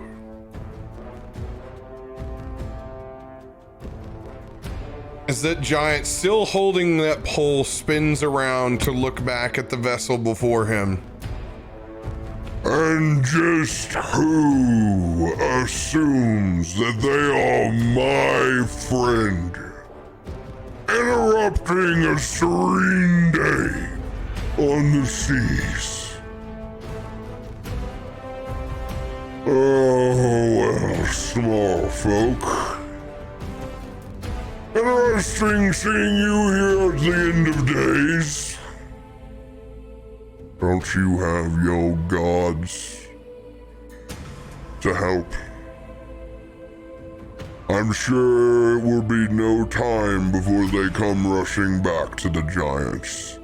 The ones that they have forsaken. For help in the end of days. You have my attention, small folk. You have made it a long way to come and find me in the sea. You no doubt have questions. These are usually not coincidences. Tell me, travelers, why are you here?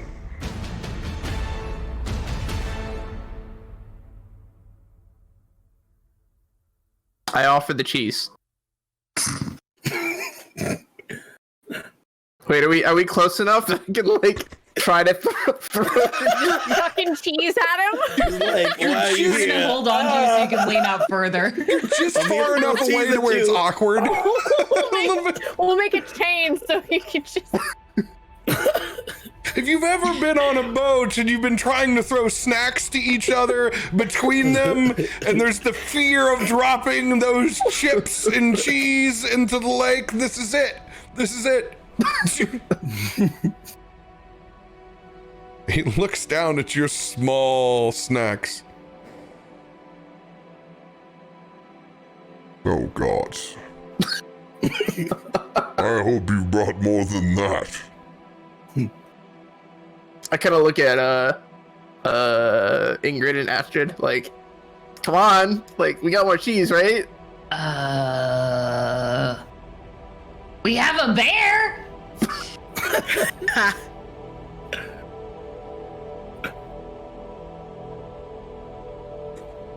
So you come all this way to give me cheese. Potentially. Potentially. And seek your aid. So, the cheese has a catch. Yes, yes. We were throwing the cheese because see how small the cheese is in the lake? That's us to you because we need your aid. And you Yes, brought in a this poet. case, the cheese does not stand alone. But once the cheese is in the pool, it will float amazingly. And that's us requiring your help. 1d20 from each of you, Astrid and Oswald. It will count as essentially like advantage. I will take the highest roll from your poetic joint persuasion. Listen, I'm still really, really upset about having him say that there's a catch to the thrown cheese. Wow. So sorry. You is got this mad at me. persuasion? Yeah, persuasion. I'm at 19. Oh, let's. Both at 19. see. Plus 3. I've got +6. Oh, Yes. 25. Let's go. Words of silk. Seriously. Mm-hmm.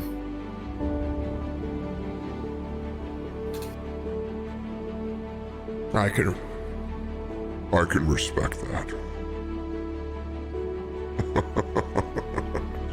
It has been a while since someone has humored me.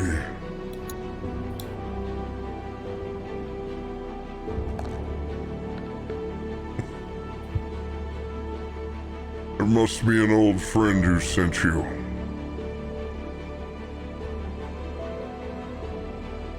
But what friend I do not know. Well, if your old friend happens to be the great god Thor, then you'd be correct.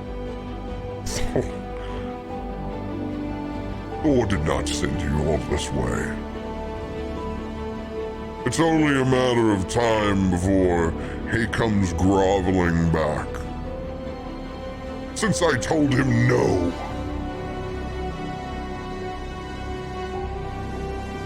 But Thor did send us. We can prove it. If Thor wanted to be here, he would not send messages. But there is nothing in his existence that would stop him from trying to go after Jormungandr one more time. Oswald looks at the party, said, you know, should we summon lightning? But I don't think that's convincing. How you Well, feeling? He's comfortable in his ability. It's his father's, you know. So we're playing it low key. to So I help. assume cheese isn't going to help here, will it? Ashford looks up at the giant and says, "Have you ever gotten in a headbutt contest with Thor?"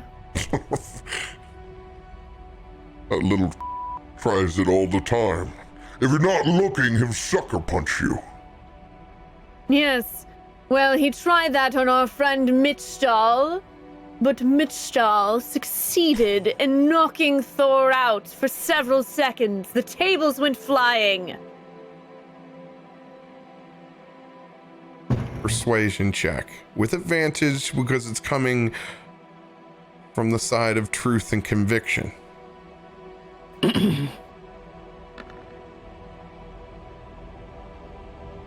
With a +6, so 17. 17 on the first roll. Toss the next one. Right.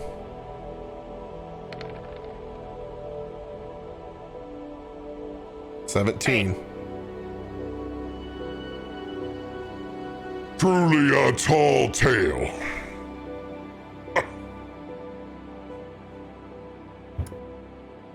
You dare suggest a bard would lie? Dare I suggest a bard actually tell the truth? Then perhaps you're meeting the wrong bards.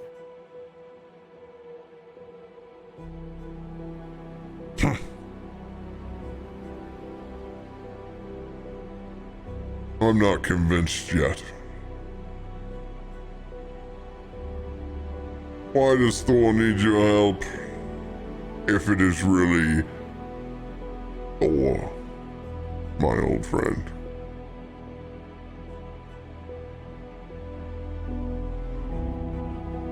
Well, he needs an item. Yes, he needs these guns, doesn't he? He needs some strength, some sign of force. Humans. Humans. Well, today I am fishing. He may not have access to my muscles. If he wanted to meet me, he could have came back to my boat with my terms. From old giant boy.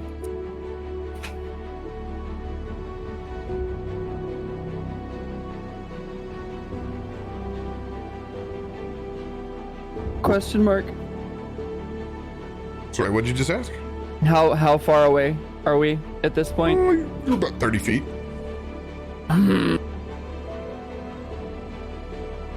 I row a little bit harder. You can close off whatever distance you need. I think I'm Now that gonna help run. Now that we're within 10 feet. Whoa. Don't hit the ranger boat here. I press to digitate the image of a hook on his hand.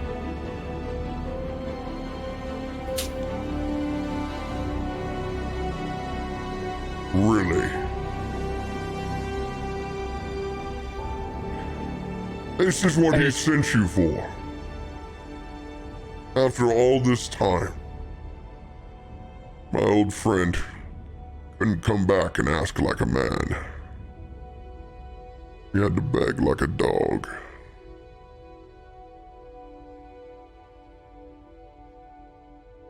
But at least he's finally listening.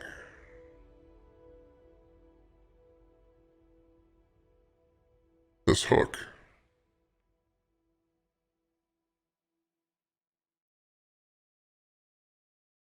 Was a special one.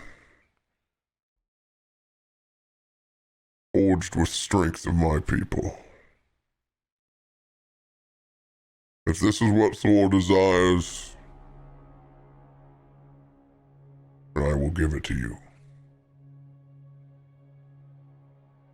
However, that hook comes with a price. There it is. We gave Well, you we've cheese. given you cheese.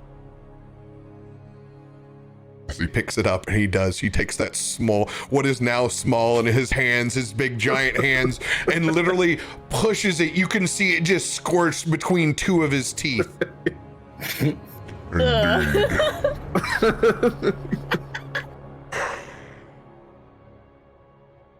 I crave action. It has So been you a want to shit day at the seas. If you want this hook, then you get to set it.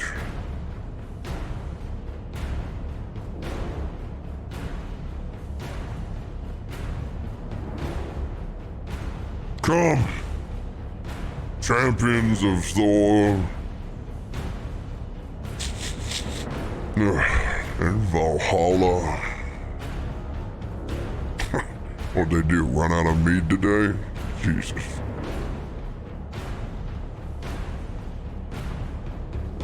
He throws out a tow line to all of you. Come.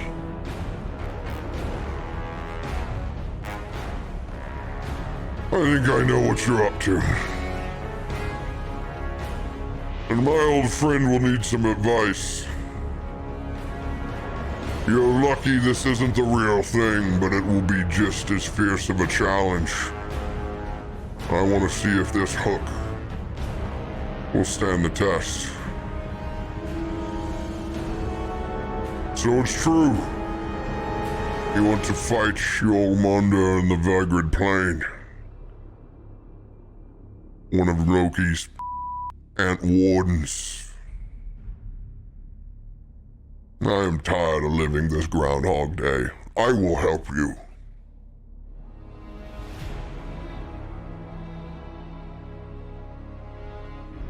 As he begins packing away his materials, holding up his rod and reel.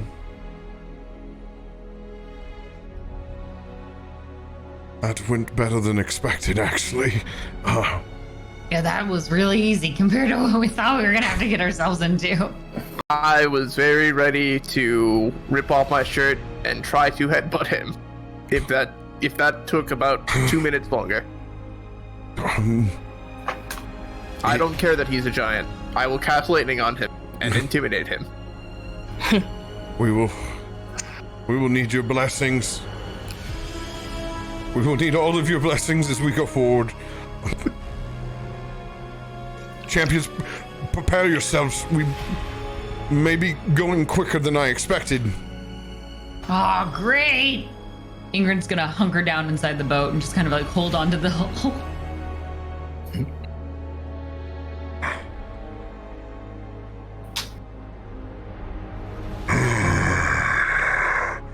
To the Vigrid Plain, shall we? Let's go looking for a worthy catch.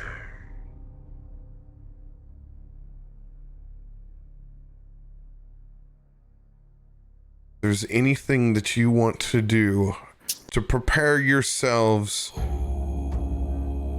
for battle.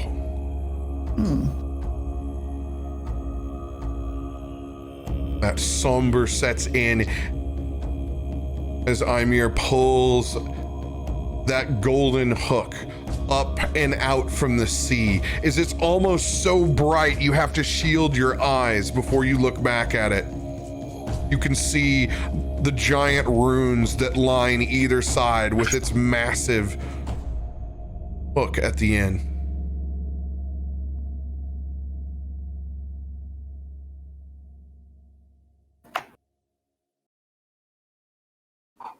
Any preparations before we move? Barbarians, I will let you prepare yourself in however you would like to rage.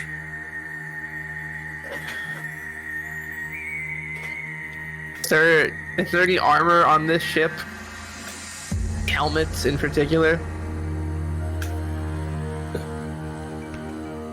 No extra armor on this vessel, but that's good because you don't need to wear any. I was kind of hoping for a helmet with like a horn in it, so the head nuts would be extra deadly. Unfortunately, you only have your own natural horn from the whelp that is still there. That's like on the front of the head, right? Yeah. Okay. Like a unicorn? Yeah, can I start like molding the skin, like trying to push it together. Just kind of slap yourself a couple of times, building the rage in you that it's not symmetrical on your forehead. Yep. Van.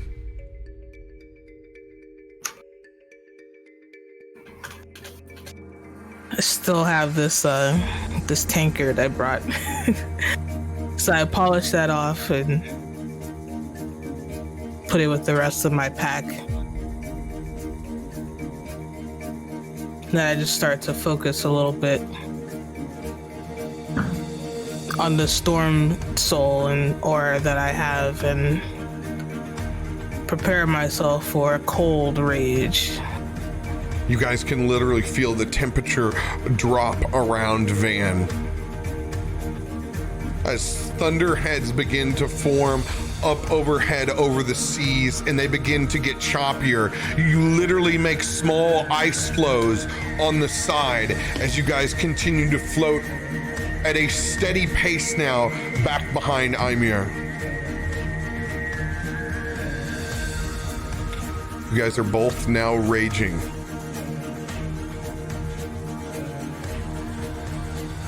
Am I able to use aura protection? It says friendly creatures. I don't know if that counts for team. Your aura is always up. Oh, okay, cool. So you are prepared.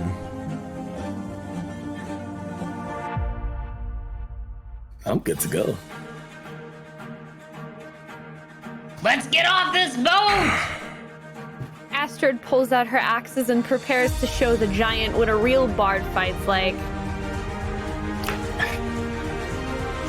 Mitch Doll is proud.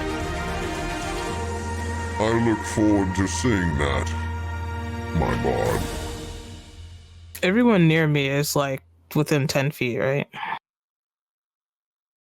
That is correct. So everyone gets a hot 4 temp hit points. Hell yes. Hell yes. So I will add that on your sheet for you, Mitch. I have it pulled up in front of me. For everybody else, you guys go to the temp spot. You can literally type it right in.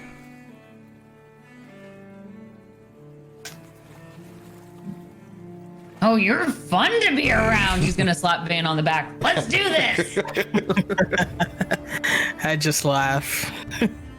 Angel, give us the strength to make it through one more day.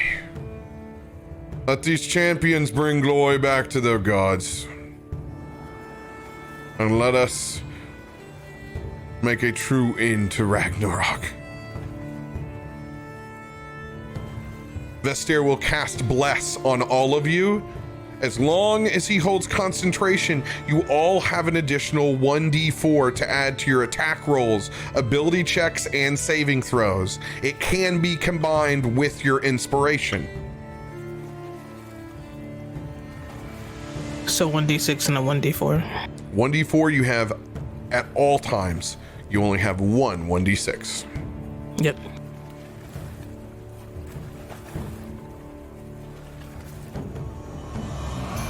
Ingrid's gonna pull Vestir aside. Hey, next time, instead of asking for one more day, try to dream bigger, 1 year at least. He looks back at you with his eyebrow raised. Dream big! How do you think I lived this long? 1 day. I'm really hoping for the small fish here. He just still doesn't know how to handle you. Just like you're the true alpha of the winery. Vestir just falls into a complete beta-like position anytime you open your mouth and almost doesn't even know what to say. I'll dream bigger next time. There you go. She's gonna pat him 3 times on the head. I go and smack him on the back with a cold hand. Stand tall. He rolls and makes sure to get his shoulders up. Okay. Hang on tight. I hope you're ready for this.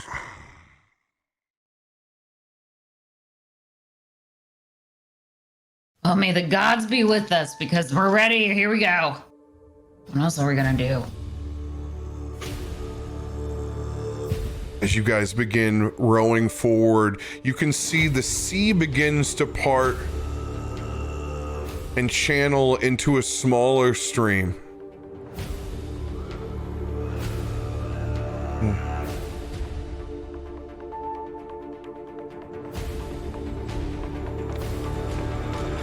As bits and pieces of the astral stream break apart, you see a massive pool in the distance.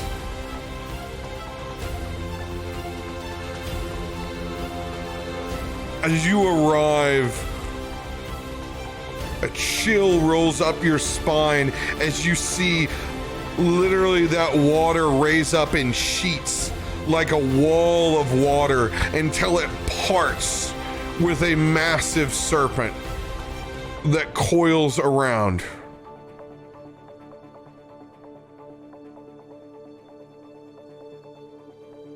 Looking back now,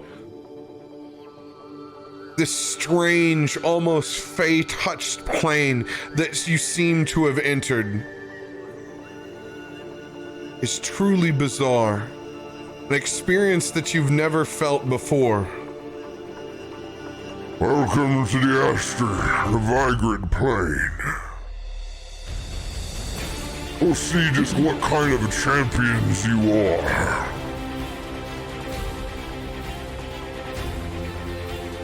As Hymir throws his line and hook on the ground,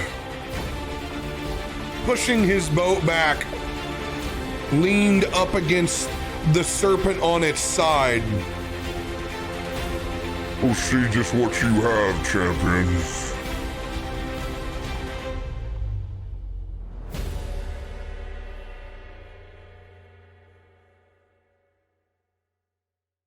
As you guys stand there on the ground looking up at this massive beast that has now reared up and can actually see you guys eye to eye.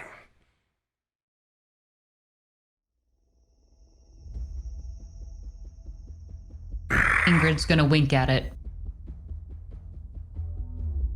This is what stands before me. Merely the mortal champions of the great Thor. Scared of even my own aspect form. But then again, I would be too. I wouldn't want to die twice before Ragnarok ends. We will swallow the world. And I will start with each one of you as appetizers.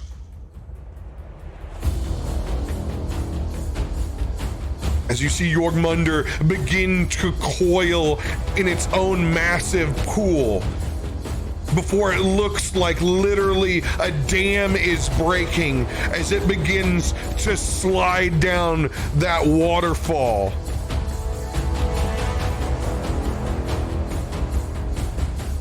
Streaking its way down. I need everybody to roll for initiative. We're gonna start with Van, then Mitchell, Ingrid, Astrid, Oswald, Ryan.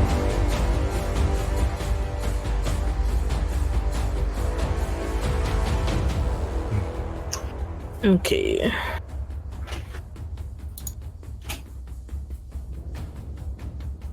I get advantage on rolling for initiative.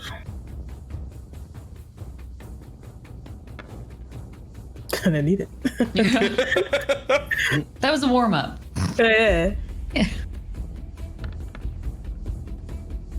There we go. Yeah. 18 plus. 220. Dirty 20. All right, Mitch, still give us a roll on that D20. Yours is a +3. 19. Let's go. 22.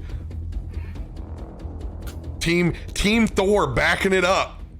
Hell yeah. I mean, Thor, yeah. Hell yeah is my thing, okay? That's right. Don't take that from us. Ingrid. 17. 17. Astrid.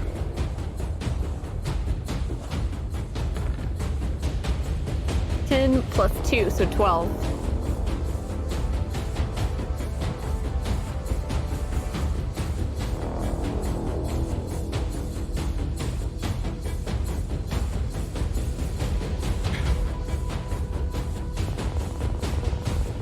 All right.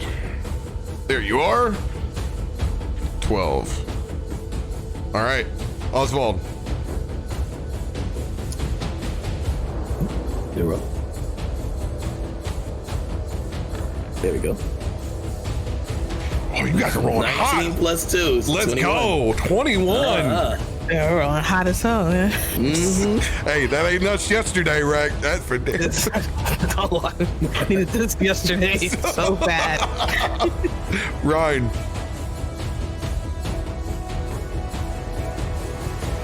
What is your initiative? 7. Keep it up from yesterday. All right. Vestir.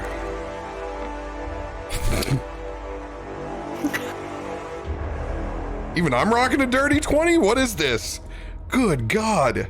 I'm going to put myself at 19 so I fall in line. The rest of that. All right. Rumunder with advantage. 12 plus 5, 17 for the first roll. All right.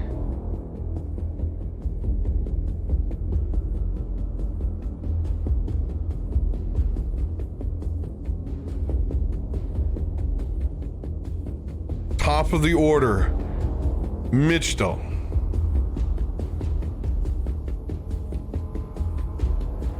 With your weapons, you currently have a great axe. When you swing it, it is a D20 plus 10. If you do so with Great Weapon Master, you get to do an extra 10 damage, but it will only be a +5, so it is risk reward. Got it. Can I look around Jormungandr and see like what is within striking distance that is part of Jormungandr's body? Yes, you will be able to reach him by getting up here to the sides or taking to the water. Okay. It needs like what, 20-ish feet in front of me? Mm-hmm. Okay. Is moving separate from attacking? Yep, it sure is. Can I just I would like to yell as loud as I possibly can and just charge at him and swing my axe. All right. I'm gonna give control to you of your token. Okay. Bam. All right. You can move him where you would like.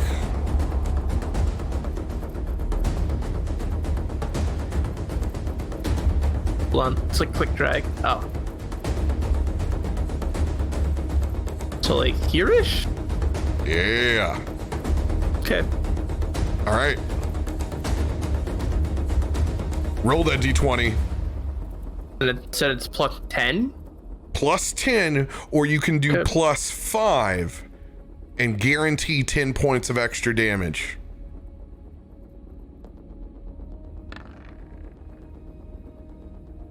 I'm gonna be lame, but I got 19 plus 10. All right, 29 does hit. Go ahead and swing your second attack. Wait, there's a second attack? Okay. Oh, yeah. Great. Another D20 plus 10? Mm-hmm. Okay. In there. 28. 28. That'll work. Once again, striking with ease. You hit again. You are a berserker barbarian. You have frenzy when you rage. You can make another melee weapon attack with your bonus action. Let's do it. Hot. Oh, that 20 was knocking on the door. 18. 18 will not hit. Oof. All right. Dang.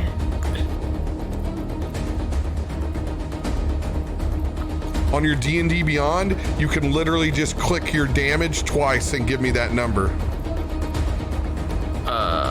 Damn it. So you look at the Great Axe underneath actions, and it'll have the little rectangle right around the 1d12 plus 6. You can click it twice and give me the total. Great axe action. Oh, hold on. I need to. Oh, so click that twice. Mm-hmm.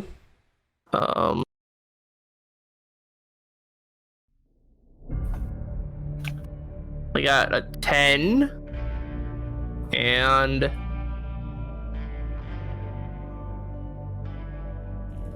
a 16. 10 and 16. 26 points of damage. Nice. Action, bonus action, movement.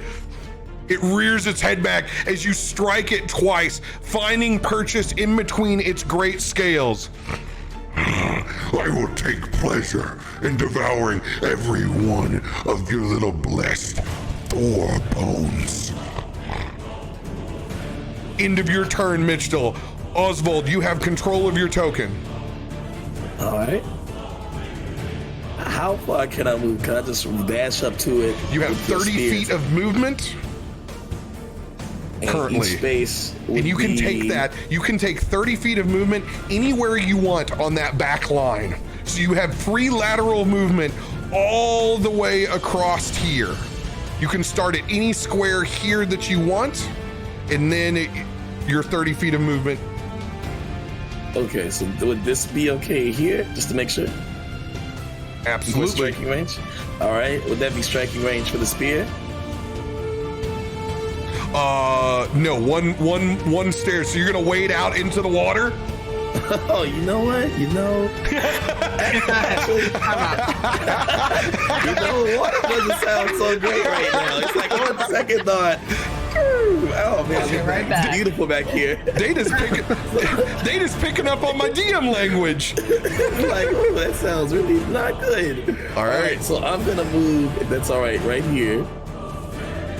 And what I'm going to cast is Spirit Guardians. Oh, let's go. So Oswald gets himself together. All right, I have to make it through this because I want to go home. So he gets on his spear, begins chanting over it, he begins to shine, spins it up in the air and throws it. And what comes down is just this angelic being, it has wings down, it's shining all light.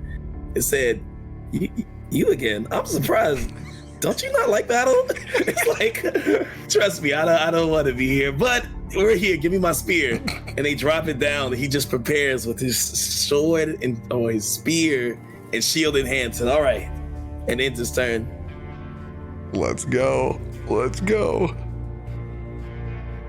All right, Spirit Guardians cast on you. I will keep up with that over here on the side to make sure. It's 10 feet around you, right? Don't worry, I'll check. It is Spirit Guardians you cast, correct?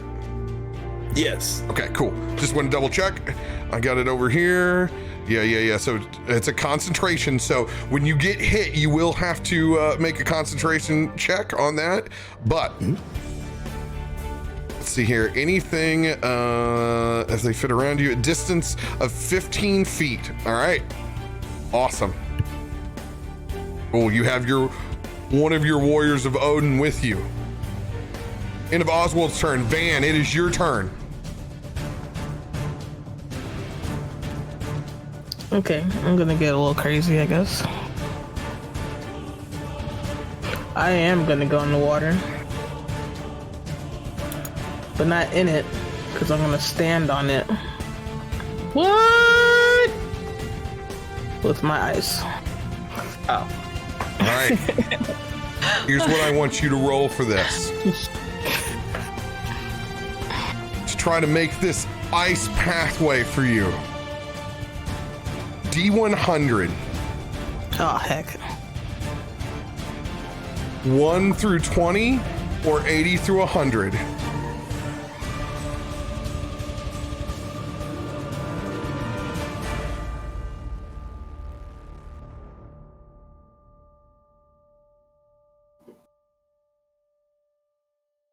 All right. Cool. A 3. So that was a challenge for you to choose between the two. However, since it typically goes off, the default is your level on the D100, multiplying it by 2 to give you the 20, since you have been blessed by your god this session. You take those first steps out onto the water and you do not sink. Small platforms of ice form underneath your steps. You have no loss of movement while going through the water. Sweet. Let's go. I can't grab my token yet.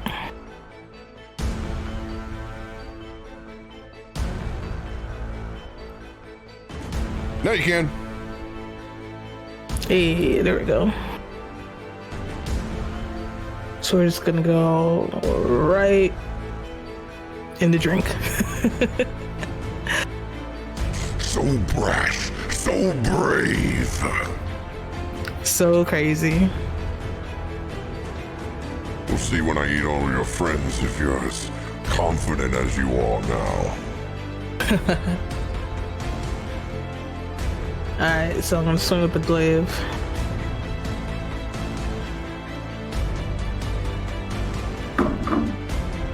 $21. 21 will hit. Do you want me to roll second or just give you damage? Yeah, you can go ahead and roll again. 20. 20 will hit.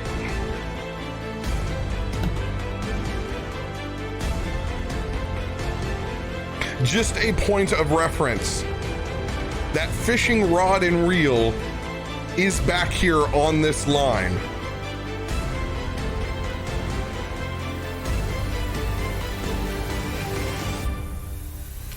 Like for us to use or just for it to be there?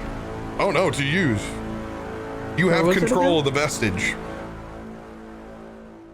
You have Ymir's hook. Okay. 15 and 13. 15 and 13, so 28 points. Let's go. Let's go.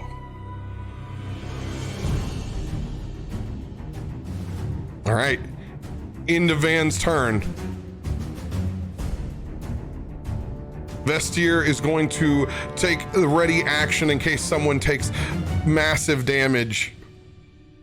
He's going to wade across quickly as it sees that you have its attention.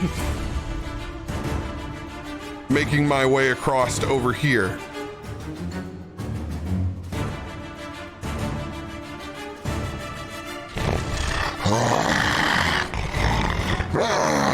It opens up its giant toothy maw, almost completely forgetting about the strikes that Mitchell just swung on its side as it raises up and bites towards you, Van. Oh, does 15 hit? Ah, dang, I got 15 AC. Oh, it just hits. This is 3d12 plus 6. You're going to take 20 points of piercing damage. You need to make a Constitution saving throw as you feel this poison rack your veins.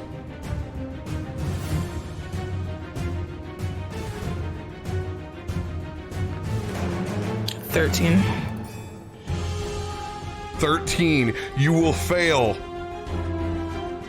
You're going to take 3d8 of poison damage, 14 points of poison damage.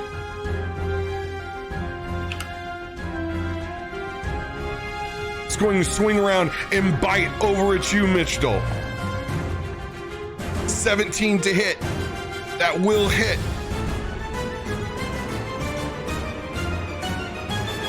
$3d12 plus 6. It's going to do 22 points of damage to you. You need to make a Constitution saving throw. Your con save is a +5.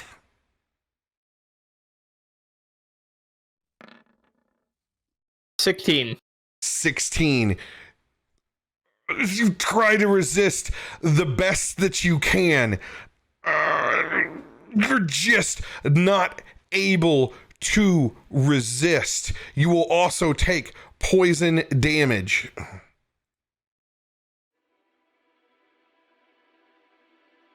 How much poison damage do I take? 13 points of poison damage.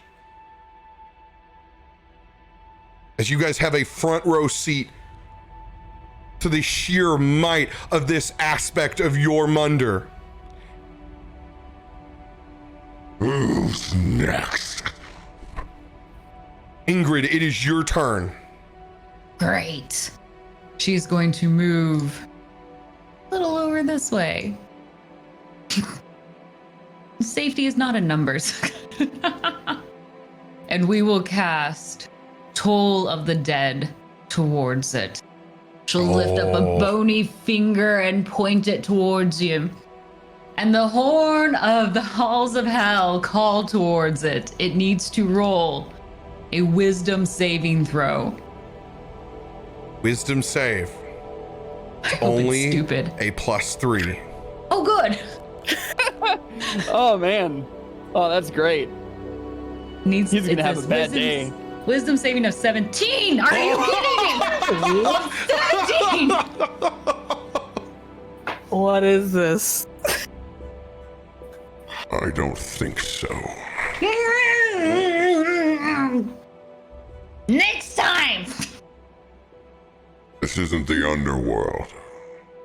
Your powers won't work here. Well, maybe we'll make it become one. She is going to use her bonus action to use Form of Dread. So she will transform partially into hell for a minute. Half of her body is going to begin to decay. Just sunken in eyes, cheekbones, just death on her left side of her body. And I'm going to roll my health addition for that. That is dope. All right, we get 17 more temporary health points. Just you? Just me, sorry Okay. guys. Yeah. I was like, Not you guys, just me. Looking out for number one here. I was like, man, that sounds great. Everybody gets hell. No, sorry, y'all. Just me. Astrid, it is your turn. All right. Let's see. Can we move across the same squares as other people? Yes. Is that fine? Okay. All right. Let's see. I'm gonna move over here. Well, maybe if it'll let me grab my token. Oh, I didn't hit Yeah. save. Sorry. No worries. Now you can. Yeah, there we go. All right, we're gonna move over here. And Astrid looks up at the giant serpent, says, "You dare insult hell, the cycle of life and death itself?" And she begins casting the spell Blight. Oh, let's go. Let's go. It's a Constitution 16 save. All right. And since this is Blight,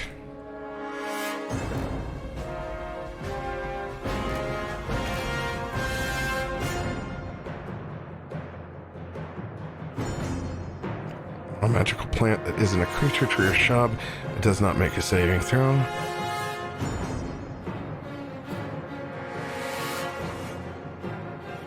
All right, it is a water-based creature. So I'm giving it the same benefits. I will be rolling with disadvantage. Con save is a +8.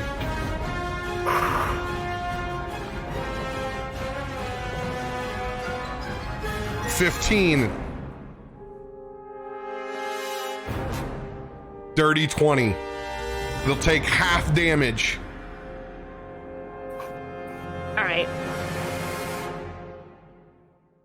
I'm doing the 5th level that's on here on my sheet. So it's going to be 9d8s. Let's go. 37. Oh, those ones! 31s. 37. They're going to take 15 plus 4, so 19 points of damage. Out of curiosity, am I able to use the inspiration 1d10 that I got from earlier? Not currently to make it detract from theirs. So on your attack roll you can, but not currently against their saving throws. Oh, I meant for... I didn't know if we could use that to replace a damage or anything, or if it's Oh, I just forgot. attack You roll. are a you may have that ability on your sheet. Let me see. Because you're a... Oh, yeah. Yeah, under Bardic Inspiration, it says... well, it's talking about the bonus action, but it says the creature can add it to one ability check, attack roll, or saving throw. I don't know if that counts. I don't think that counts for spells then. I will let it raise your DC. So currently your spell save DC right now is a 16. I will let you roll a Bardic Inspiration to try to raise it. All right. Okay, that's going to be 1d10. 6. 6 plus 16, 22. It will take full damage. Nice. Stings. As you can see, his veins turn black and brackish as he actually starts to shrivel up a little bit.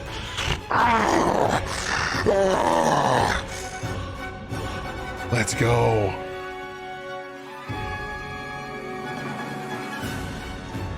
Okay, and can I use cantrips as a bonus action? No, you've used that as a full spell, so Okay. you're out on those. You just have a reaction the rest of this turn. All right. I end my turn then. Let's go.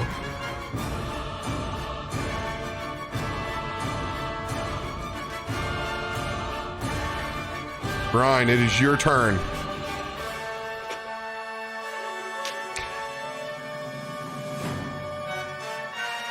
Your feelings on Gesh. My feelings on what? Gesh,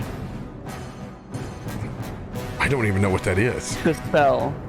So basically, I place a magical command on a creature that I can see within range, forcing it to essentially obey my command. It either has to do the thing that I tell it, or is bound by the rules of the thing that I tell it that it cannot do. If the creature... How do you spell it? Geas. Derived from Gaelic, so it's Gesh. Basically, I tell it to do a thing, and unless it continues to do that thing, or doesn't do the thing that I tell it not to do, it takes 5d10 psychic damage each time it acts in a manner counter to my instruction. So my redneck goes, oh, that's Gaia's. All right. Yep. The problem with this, you could, but it's a 1-minute casting time, so you're not going to be able to do that in combat. Totally. Okay.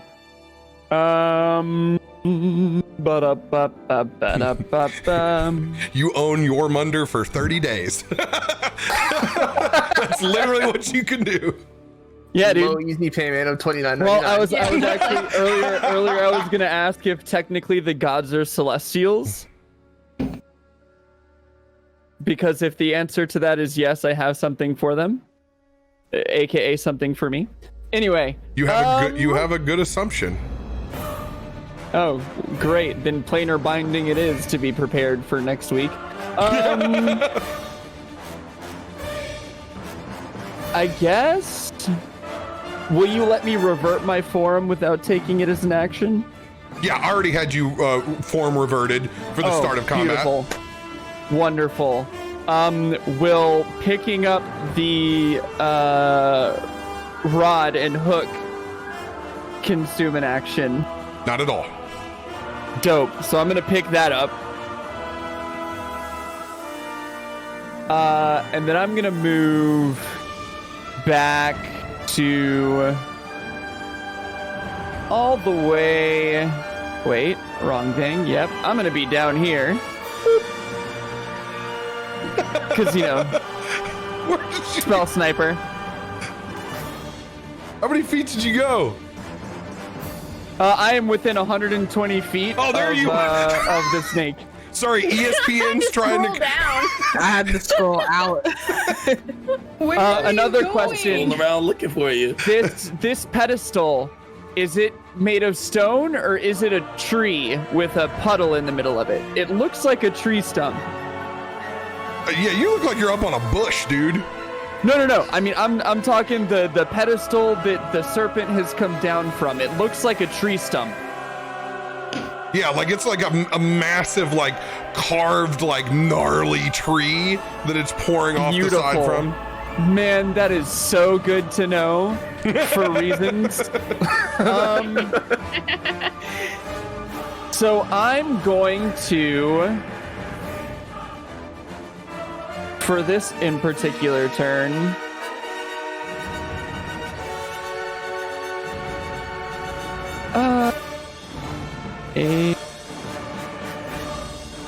perfect. I'm going to do a 9th level fireball.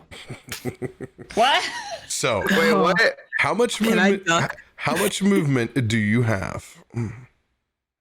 Oh, I can't move that far, can I? Nope, you would have to dash. That's fine. Where was I? I was there. I grabbed the rod and I will move 30 feet in that general direction. All right. So then I am here. You begin casting a spell.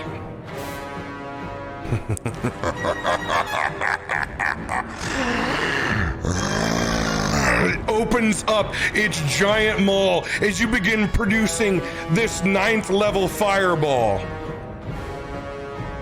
They will cast counter spell also at 9th level.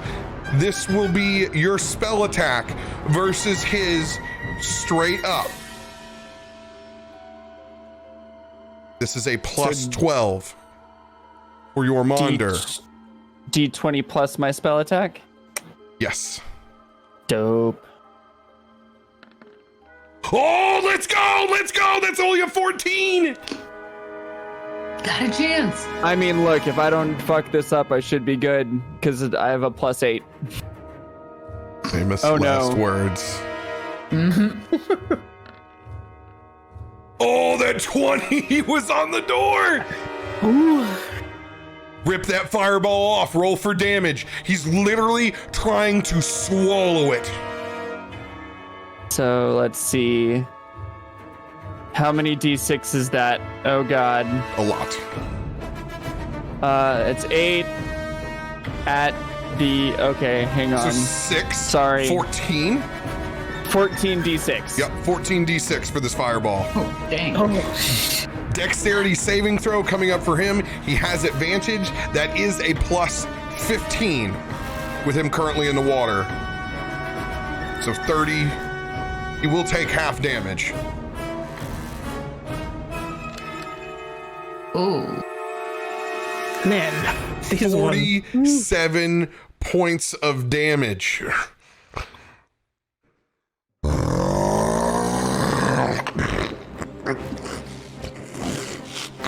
You can see the smoke pouring from his nostrils.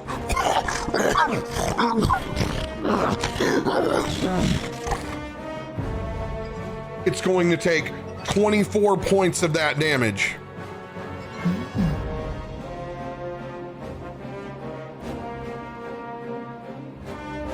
All right. End of your turn. At the top of the round, Mitchell, before you can go. Okay. How you like the same treatment? As you see him swell up, he begins to spray acid out in everyone's direction.